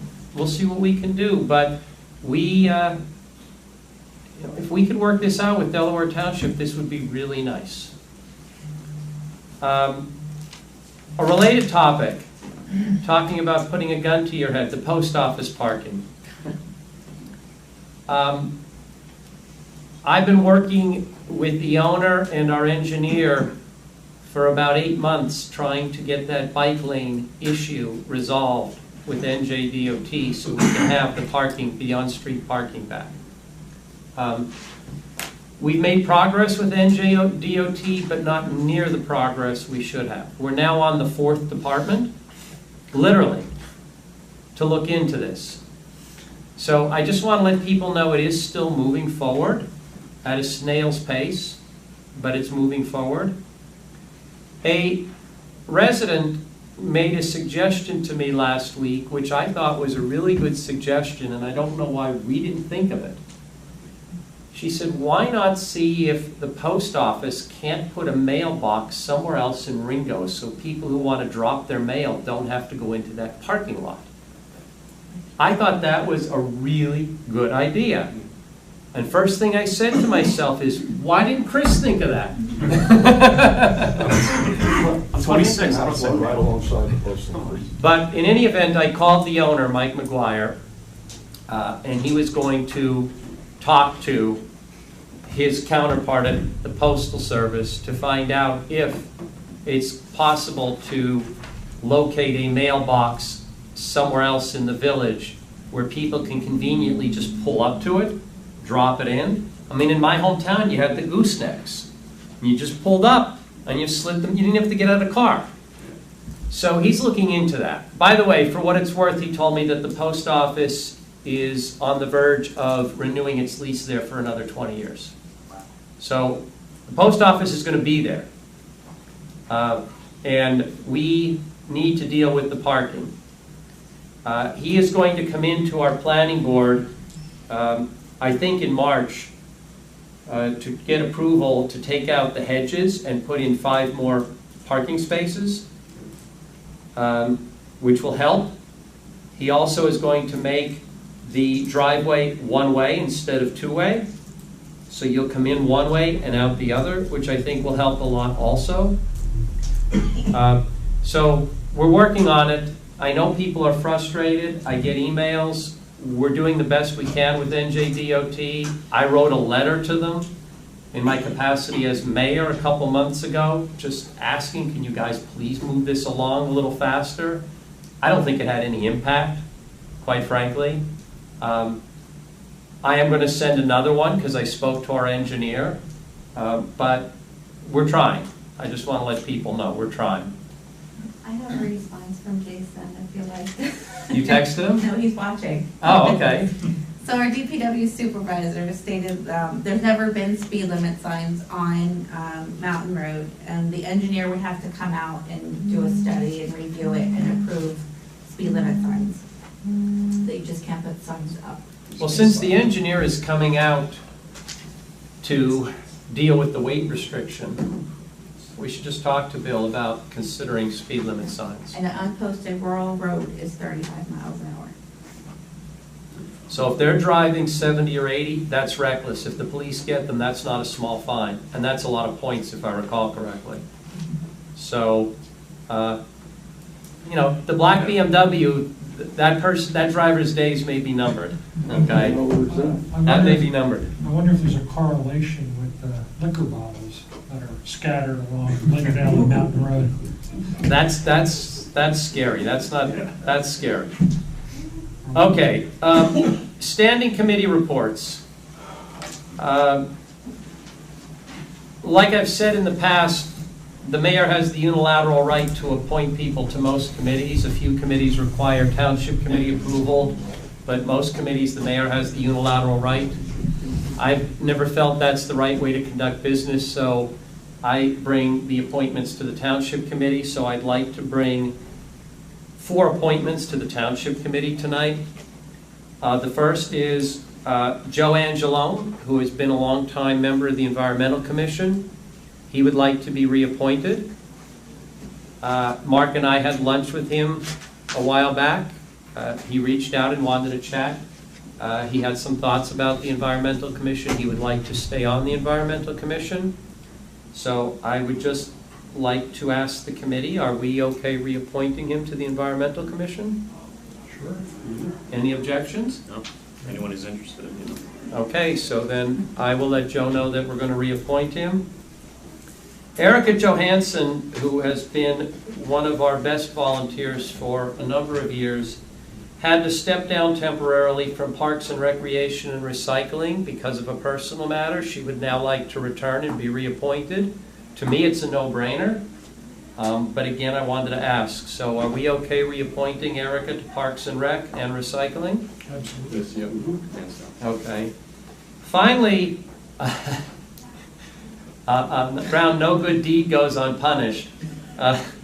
Mike Mills, who is a young farmer in East Amwell, reached out to me a couple of months ago and said that he would like to get involved more in the township. So I don't think he realized where that would get him, but we wanted at least one farmer, and we'd like more than one farmer on the planning board, so we appointed Mike to the planning board. We appointed Mike to the Ag Advisory Committee. Well, we're shorthanded on the Farmland and Open Space Preservation Committee, and we don't have any farmers on the Farmland and Open Space Preservation Committee. So I asked Mike, would he be interested in being appointed? And he actually was very enthusiastic and said yes. So I would like to know if you are okay with us appointing Mike Mills, and we've interviewed him, to the Farmland and Open Space Preservation Committee. Yeah. Yes, more than okay with it, yeah. Now, just as a heads up, I've had a conversation with a woman in East Amwell who is a farmer. And I would like to get her on the planning board if she's interested. So I'm going to sit down with her in the next week or two. She'd just like to know a little bit more about what's involved. But if she raises her hand and says, yes, I'd like to be appointed, I would like to appoint her, for two reasons. One, we should have more farmers on our planning board, and two, we should have some representation from female farmers. And so I will see how that plays out, but if that plays out well, I'll be bringing us somebody else for the planning board. Okay, approval of the minutes. We got backed up on minutes, in part because there's been a lot going on over the last few months, an awful lot, not just the budget, but a lot of things that really had to get done. But we are now caught up on the minutes, so I'd like to just tick off the 7 sets of minutes. And if anyone has any comments, let me know. So the December 12th, 2019 regular minutes, can I have a motion to approve them? So moved. I'll second. Any comments? All in favor? Aye. Anybody opposed? I'll abstain. Okay. The December 12th, 2019 executive session minutes, can I have a motion to approve those? So moved. I'll second. All in favor? Aye. And I just have a comment. Chris, I saw a couple minutes from December where you had a question mark whether I attended or not. Oh, I did. But later, I was there. Yeah. Then we'll note. When I was reading them, I thought you were there. Yeah. So, okay. We're gonna start We'll doing fix a it. roll call, Okay. so I just know who's. Okay. I just wanted to make sure it was. I think there was Because one there's a meeting where you question came in a mark. little late, and I think what happened is because you came in a little late, you didn't get marked down as here, and then the Yeah. minutes came out showing you not here, even though you had approved motions, so I knew you were here. So that's the question mark. That was mine. December 3rd, that was my note to Krista. The December 30th regular minutes, can I have a motion to approve those? So moved. I'll second. Questions, comments, all in favor? Aye. The December 30th executive session minutes? Okay. Could I have a motion to approve the December 30th, 2019 executive session minutes? So moved. I'll second. Comments? All in favor? Aye. The January 2nd reorg minutes. Can I have a motion? So moved. I'll second. Comments? All in favor? Aye. January 9th regular meeting minutes. Motion to approve? So moved. I'll second. Comments? January 9th, 2020 executive session minutes. You didn't do all in favor. didn't do a vote. Oh, sorry, all in favor? Aye. I'll abstain for that. Okay. And the January 9th, 2020 executive session minutes. So moved. Second. Comments? All in favor? Aye. Abstain for that. Okay. We are now can I have a motion to open to the public? So moved. I'll second. Okay, All in favor? all in favor? We have 2 open to the public sessions. The first session, you can comment on anything, whether or not it's on the agenda, but we do limit people in the first session to to 10 minutes. If you think you're going to need more than that, you're welcome to wait until the second session. So with that, anybody? I figured you guys had something.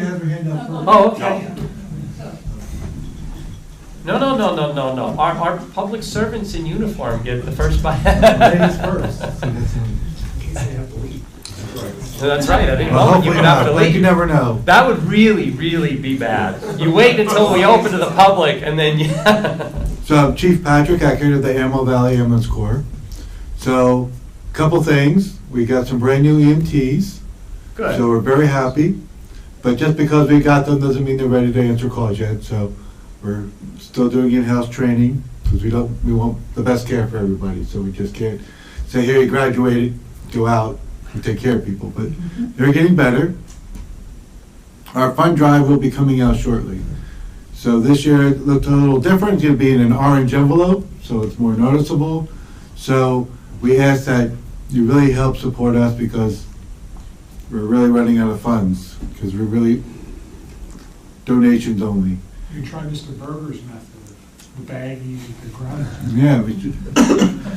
So besides that, we're doing good. We still have that agreement with Flemington and Laramville during the day, which we're going to have another meeting about. And we're going to interview an ambulance company that wants to get in to do services for different agencies in the county, and they're talked about supplying us an ambulance during the day for free. But again, when it says for free, you have to really read the fine print. So we're going to take our time and make sure that it's perfect for us and our community. So we are doing good. We're answering our calls at night. So we're very happy. And I did have 2 ambulances go down at the same exact time. But thank you to our mechanic that belongs to the fire department. We got our ambulances back out really fast. Did a little hit on our budget, but it's all about service. So we're doing really good. Our fund drive is coming out, so we ask for support on that. We're year round, you can give any time, doesn't matter to us. We do remember that we are volunteers, and you mentioned you got a phone call on Thanksgiving. I had 3 squad calls on Thanksgiving, and my brother saved me dinner, and then we went, and then we had dessert late too, but every time but that's what we enjoy to do. We like to help people, so we're there to answer calls, holidays, not, we're always around, so. Yeah, people don't realize that these calls come in any time. And you could be sitting down with your family for Thanksgiving, Christmas, whatever, dinner, a call comes in. You can't say, oh, well, I'll get to it after I get done eating. You leave. Well, this week we had 2 calls around 3 o'clock in the morning too, so then you have to go to work the next day still. So it's not just holidays, it's nighttime, so we're here. Do you have a target for your fundraising? How much you'd like to raise in this campaign? A dollar amount? No, I'd have to check with the treasurer. Could you let me know if you have a target? Okay. Sometimes giving people a target gives people something to work for and kind of keeps them reminded that there is this fundraising drive. Yeah, we got hit last year. We needed a new roof. We had some other things that happened, so a new generator, because of course we do have power outages, but so we want to make sure we could open our doors. So we got some big hits last year, but it took a lot of our money. So What works well is just one of those thermometers. They do. You put that out in front of the screen and just show the progress. It's a good visual. And it just keeps reminding people, hey, there's a fundraiser going on and it's a good cause. And I mean, we'll do what we can, and we can put it on the website, and we can announce it at meetings. So we'll do what we can. Well, I understand. I mean, I watch some of the meetings when I can't attend, and I know whenever the spot comes up, you guys. I'm going to make my pitch, which is it's real easy. You have an EIN number, and it works for a company like I do. You just do an automatic weekly or bi-weekly payment, and it's just like that. You just send them a check every paycheck. Well, you can also remember it's on Amazon with Amazon Smile. You can pick the rescue squad. We get money that way too. So there's ways of doing it, and we are working with the schools and the township to do joint fundraisers for collecting things. So because we don't want to overstep and go into someone else's territory, because we want to be very respectful. We don't want to take away from other people. So, which is a hard thing when you go to fund drive, sending out your letters at the right time. So. When's the fundraiser start then?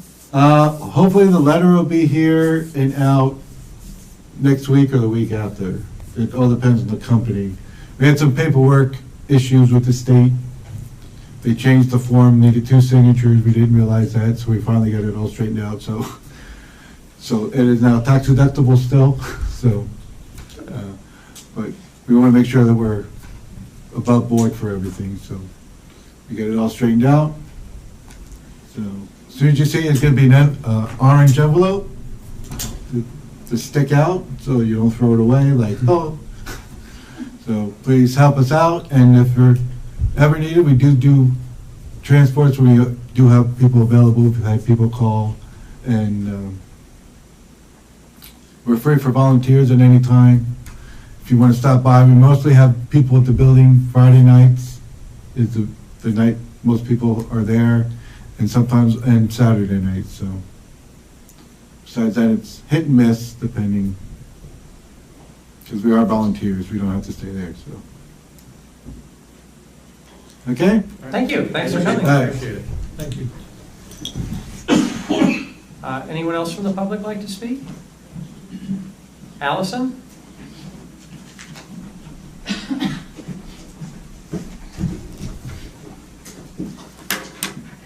Hi, my fault in not getting these dates actually to Krista to put on just Allison? the announcements. What? You know the routine, name, rank, and serial number. Oh. No, just for the people at home, in case they Alison don't know. Castellano, 9 Procourt. Thank you. I didn't get these dates to you just to put on the agenda. They're just date announcements for other events that are coming up, and they're a little bit in advance, but it's kind of nice to keep these on the announcements for a couple of months if possible. So the Parks and Rec Committee have a Township Bingo Night. I know, Rick, you love bingo. I do love bingo. Township Bingo Night on Friday, March 20th. We are holding it at the school. Don't get confused that it's because it's at the school. It's only for school families. It's not. It's for the township. We have information. It will go out. I'll push it out through normal channels, but it's bingo night for the whole town. So, you know, come along. Is this one like where we bring our own prizes and set them up? And Bring your own prizes, no. we did that one year. Everyone brought baskets and prizes. Oh, no, not basket bingo. That's a whole different. No, regular bingo, regular old-fashioned, basic bingo. We'll supply some prizes, and it's just fun night for everybody. Also, Parks and Rec are joining with the Agricultural Advisory Committee and technically the PTO a little bit too. On March 27th, we are having an educational movie shown, again, at the school, but for the point of it being at the school, they have a great setup with projector and the equipment, so it's better to do it there. It's actually really the Agricultural Advisory Committee's movie. It's called The Biggest Little Farm, and the short description of the movie is that it's a couple. It's not a movie; it's a documentary. It's a couple that moved from the big city, LA, and they moved out to the country to set up their own very close to nature farm. And it's a cool story. On the website right now, again, I'll push this out so it goes out as a notification, but there is a little video trailer of the documentary on the website currently. All these are currently under community events. They're up there. They're also on the respective township committee pages as well. But it's a cool looking documentary. And so check out the little video trailer that's up there. And it's open to everyone. The Ag Committee will have, their members there, and so some of those are farmers.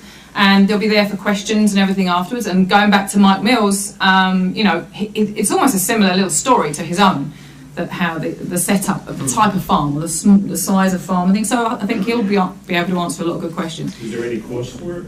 No cost. No cost. And also, the Township Roadside Cleanup Day is April 18th. Again, the info will come out about signing up for roads, etc. And the Township Spring Cleanup Day is April 25th. And as well as what we normally do in conjunction with the rescue squad, I've been working with them about, as Patrick was saying, small size fundraising to help them. And what we're going to be doing this year, starting this year, is we normally have a huge Goodwill truck that comes and takes everything away that people want to get rid of. Not the stuff that obviously goes in the compactors, but stuff you have in your house you don't want anymore, TVs, furniture, whatever.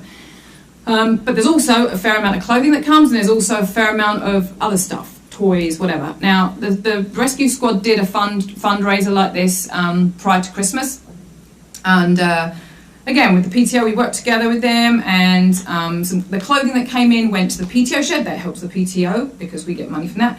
And all the other toys, big bags of toys, there's a whole list, a description of items went to them. They had to collect like 100 bags. They did. They got way over that, and they make money from that. Again, that's not even putting money out of your pocket. That's just getting rid of stuff in your house that you want to get rid of. And we're doing the same thing again at the Spring Cleanup Day. So again, Goodwill will take all the big stuff, and they'll get plenty of that. But the rescue squad will be there, and we will do the same thing as we were doing, encouraging people, clear out the stuff in your house.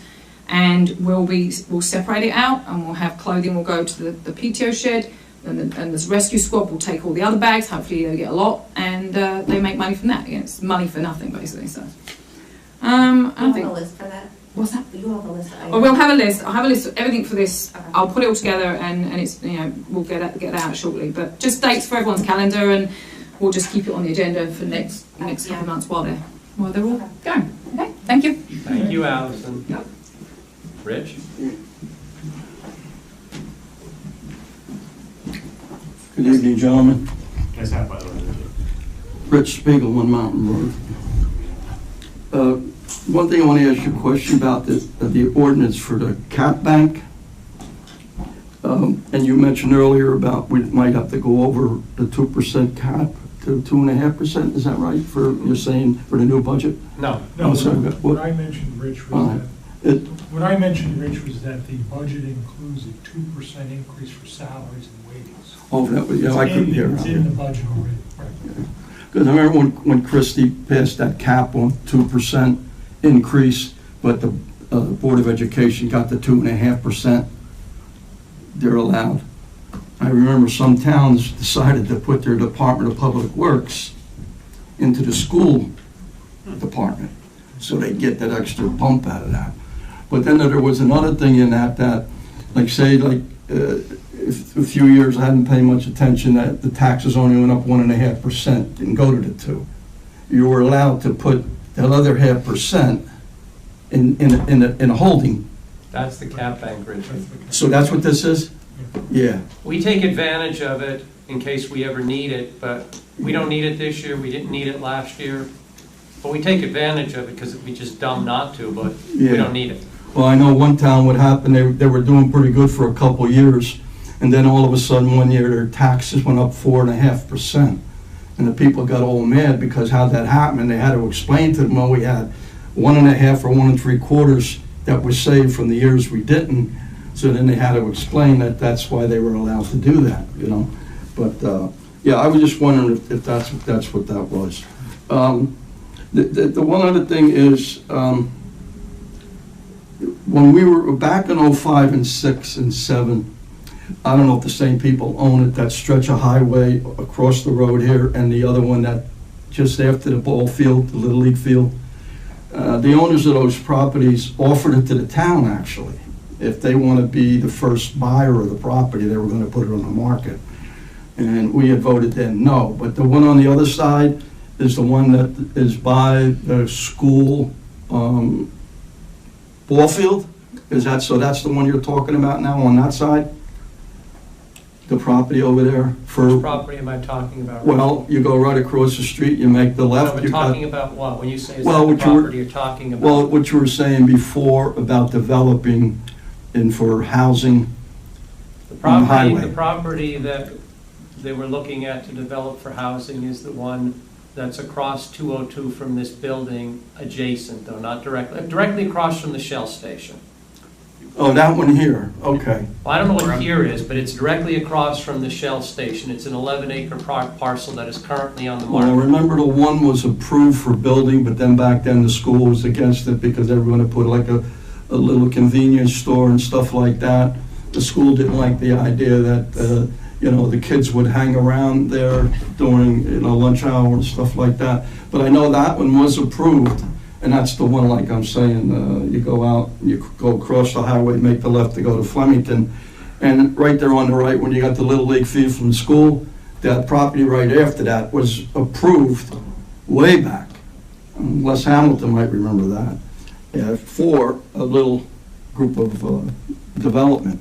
And at that time, I brought up that, why don't we look at it for either a nursing home or a senior citizens living facility, because you would get credits under the low-income housing, under the COA. Nursing homes and that, you get a credit for that, but they went in one ear and out the other, so. I mean, they never wanted to develop the highway, it's a highway. I mean, when the pause went through, that was a big, you know, fiasco, that was too. You mentioned about the grit building. The thing with the grit building that I've always seen, and we tried to do it way back then, is basically the galvanized sheets have lost their galvanized, and they start, once it gets condensation between the nuts and the screws, that's what causes the rust. So, I mean, I don't think the building structurally inside, down to the anchor bolts, would be bad. We had a structural engineer here. The structural engineer, I know, could look at that.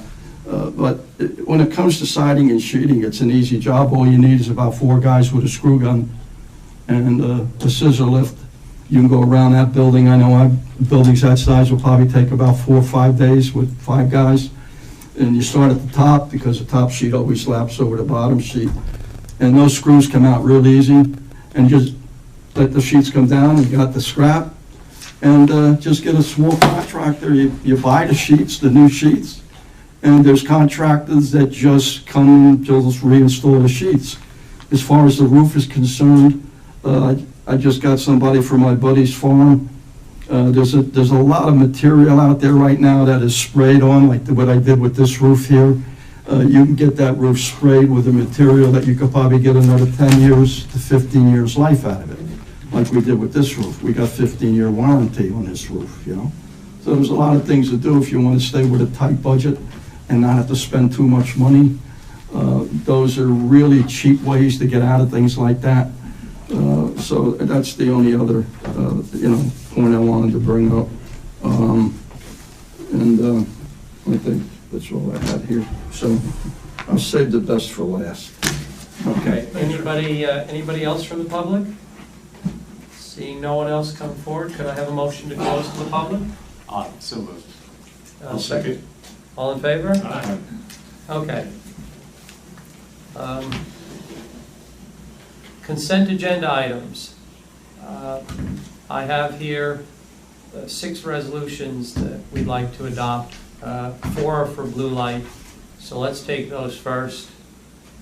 You adopt them, you approve them all together. Oh, you did it all together? Perfect. You cannot discuss them. Okay.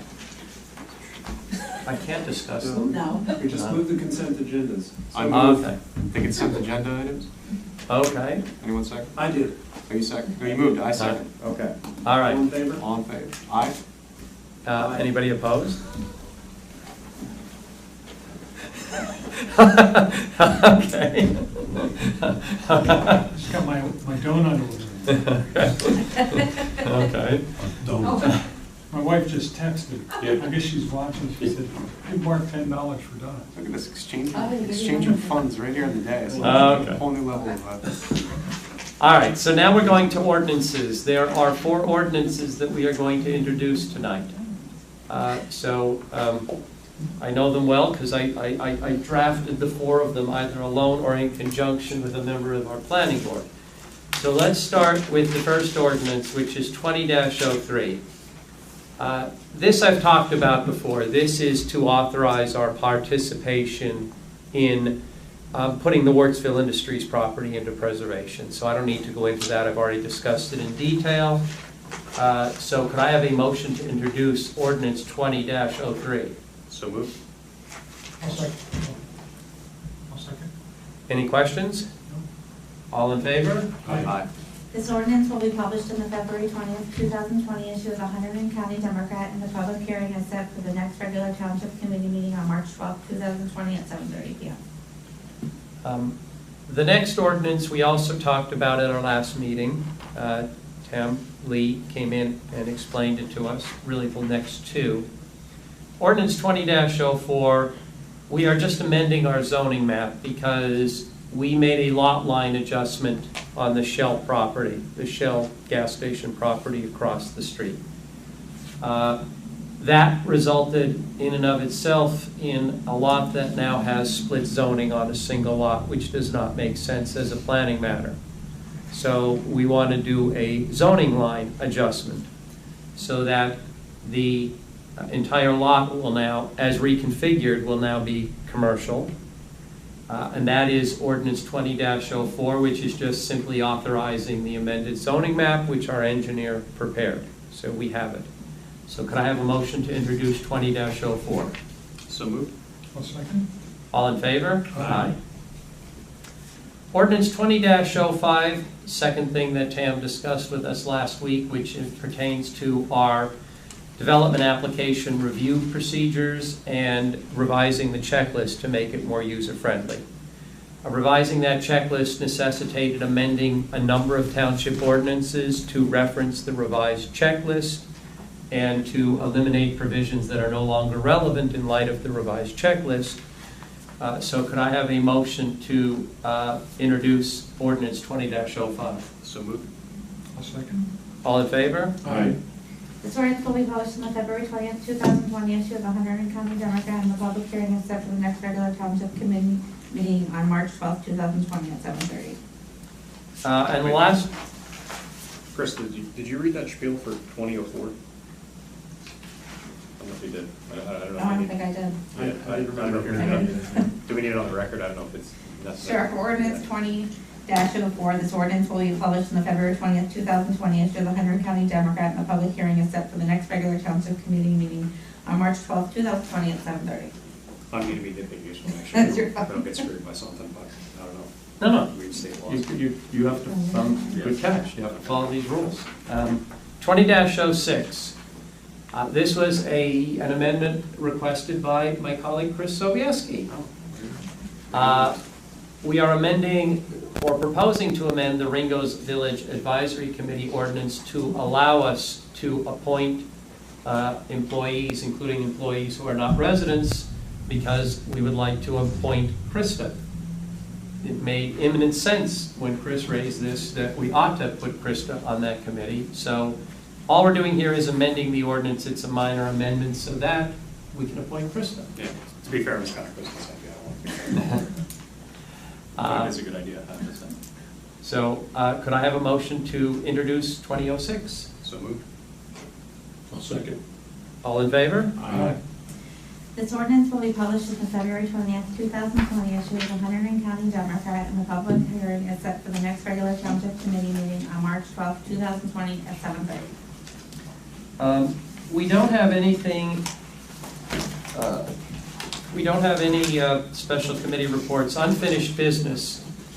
The 2020 Township Committee liaisons, we put together a list. For various reasons, we had to amend that list. I think, Tim, you wanted to talk to Pete about some of the changes we made to make sure that Pete was okay with some of the changes. Have you guys spoken? Are we good with the liaisons list? So could I have a motion then I to... have animal control under both Chris and Pete. Is it That just, sounds like a Pete thing. I mean, Pete, you only have stormwater and animal control, sorry. I think I can handle it. Okay. All right, so we will give Pete animal control. Deal with the rabies. So, yes, Pete can deal with the rabies. So, Oh, actually, maybe I should be under animal control then. Because I'm on Board of Health, maybe it would make more sense. I thought that was the consensus, but I wasn't, I I don't will not be remember. offended. he will not be offended, so we will put you Just as throw an it out, animal. I guess. Okay. All right, I guess. All right. So, So you're down to one. so could I have a resolution to approve A the... motion. Or, I'm sorry, a motion to approve the liaisons list as amended? Second. All in favor? Aye. New business. Could I have a motion to appoint Pete as tax collector? So moved.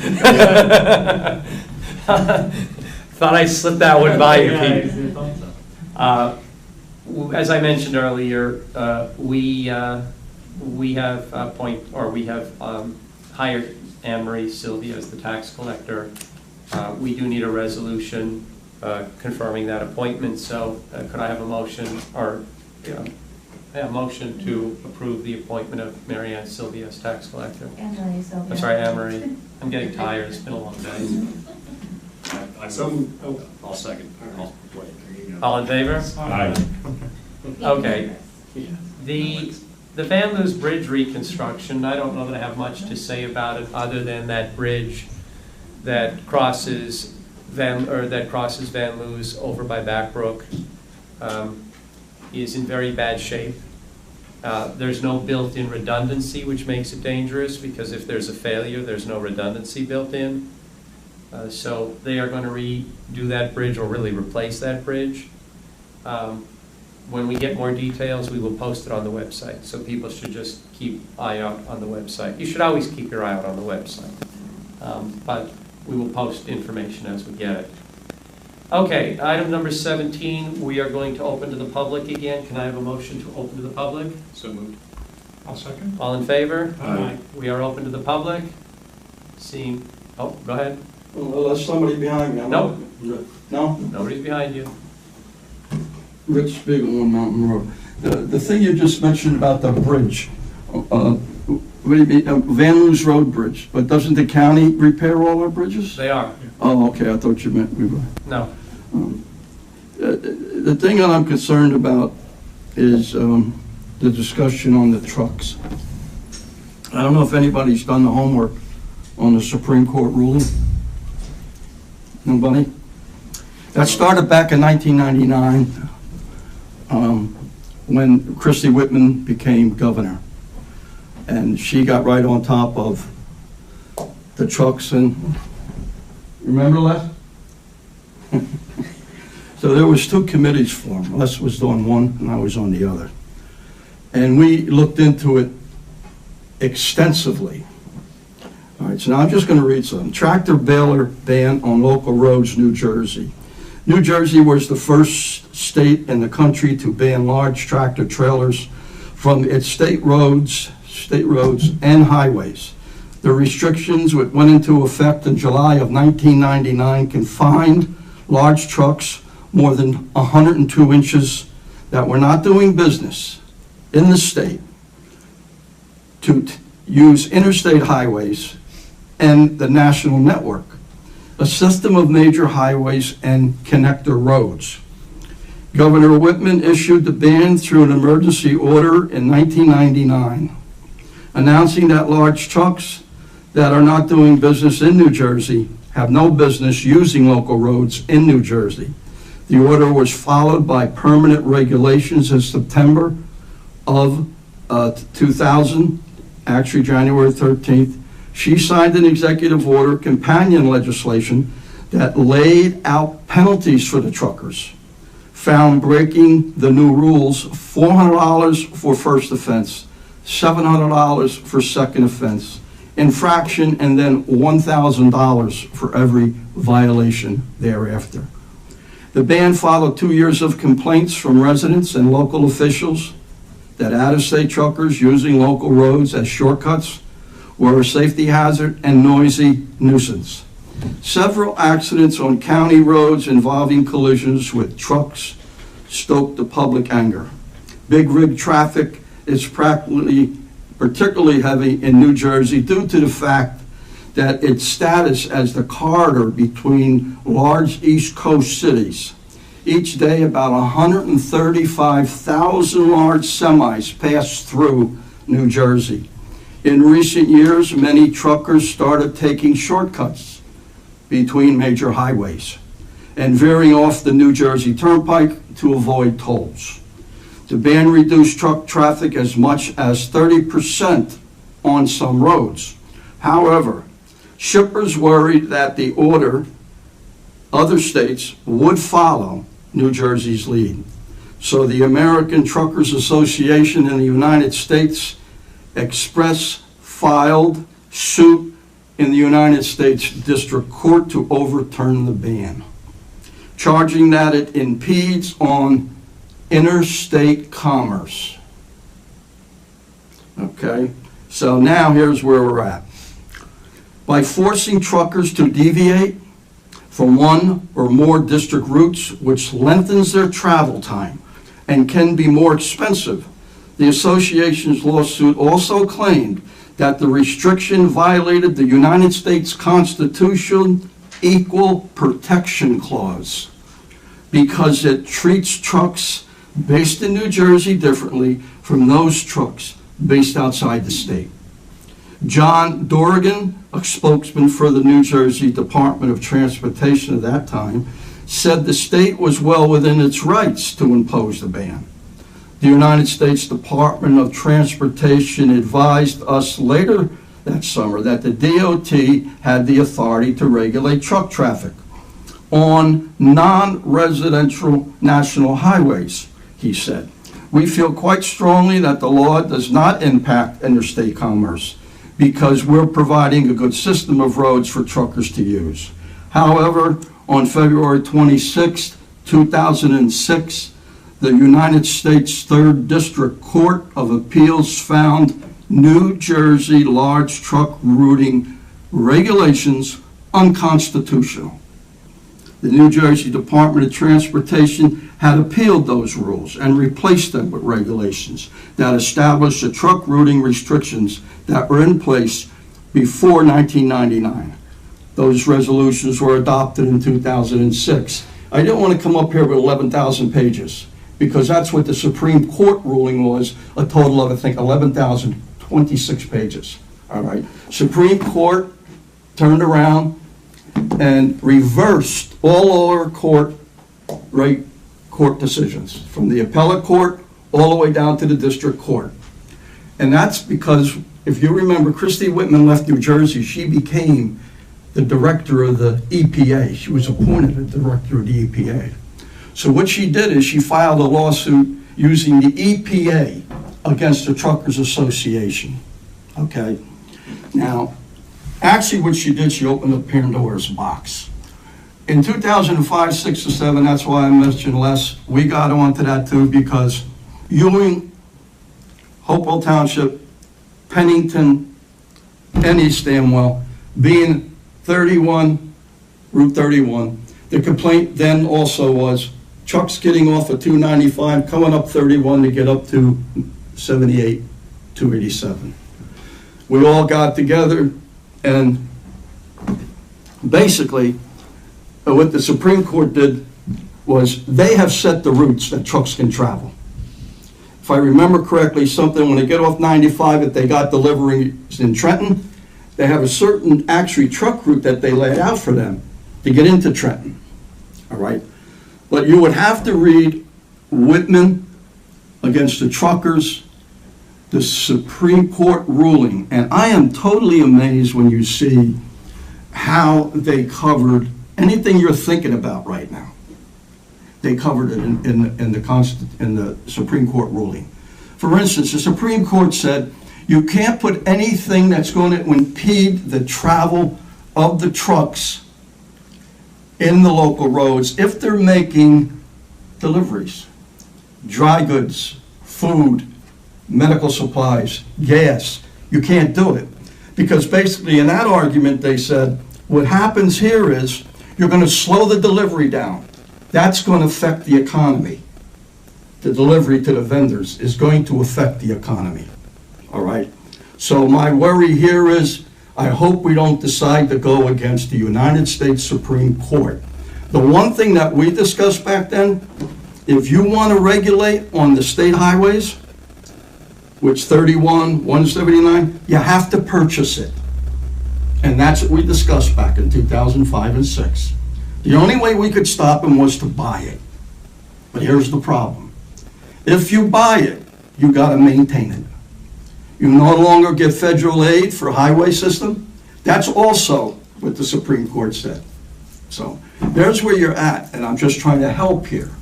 I don't want to get into fighting a United States Supreme Court when they come out and tell towns, sorry, if they're making a delivery in your town, can't stop them. Can't stop them. If they're making a delivery of farm equipment up to a farm, you can't stop them. It's covered. They actually cover everything you could possibly think of. That's why it's over 1,100 pages to read.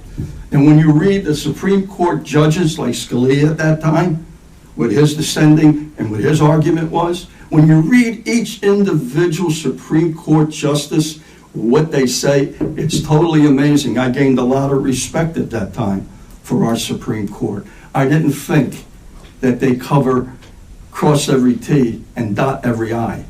So I just hope you take it for what it's worth. It's a situation sometimes we got to realize we live with. But if you want to take on the United States Supreme Court, I don't think our budget can handle that. They have made our decision, and that's all I can say. This thing starts up when I don't even do anything. Anyone else from the public? Hey, Richard, do you know what the name of the case is? Richard.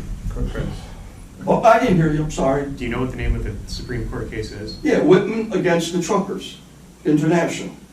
The Supreme against the Supreme Court. I can probably figure out from that. Thank you. No, you just look, that's the way you Google it. You'll Motion find to close release. to the public? It'll come up that way. So moved. I hope you got a lot of time to read though. Thank you. Okay, and second? Okay, thank you. Administrative reports, bills of the evening. I'm not sure we could approve them. Have we seen them in advance of the meeting? No, I just got. Okay. I don't know, Krista, that we could approve them. Okay, that's fine. Not having seen them. Is this gonna create a problem for Margaret? It's still a contract, she still pays them because the PO is a contract with the vendor, so she still pays them, so, Okay. Let's defer this to next month. so your approval can defer, but she Okay. still pays them. And then, we want a motion or resolution to approve the redemption tax sale certificate. That was in the Google Drive, I saw that. And I assume Margaret is okay with that. I wonder if our new tax collector could come in and explain how tax sale redemptions work. I could explain it if you want. I mean, not to do it tonight, but No, I mean, I think for the public, I think it's, because they happen enough and they're complicated, so. we can put it on the agenda for a future meeting. But can I get a motion to approve the redemption tax sale certificate? Oh, so moved. Second. All in favor? Who's gonna second? Pete. Okay, so Pete, stepping up to the plate. Just know that I did not get the construction report Okay. Yeah, another for reason why. January. Another reason. All right. Any questions about any of the other administrative reports or the correspondence? Then could I have a motion to adjourn? So moved. Second. All in favor? Aye. Thank you.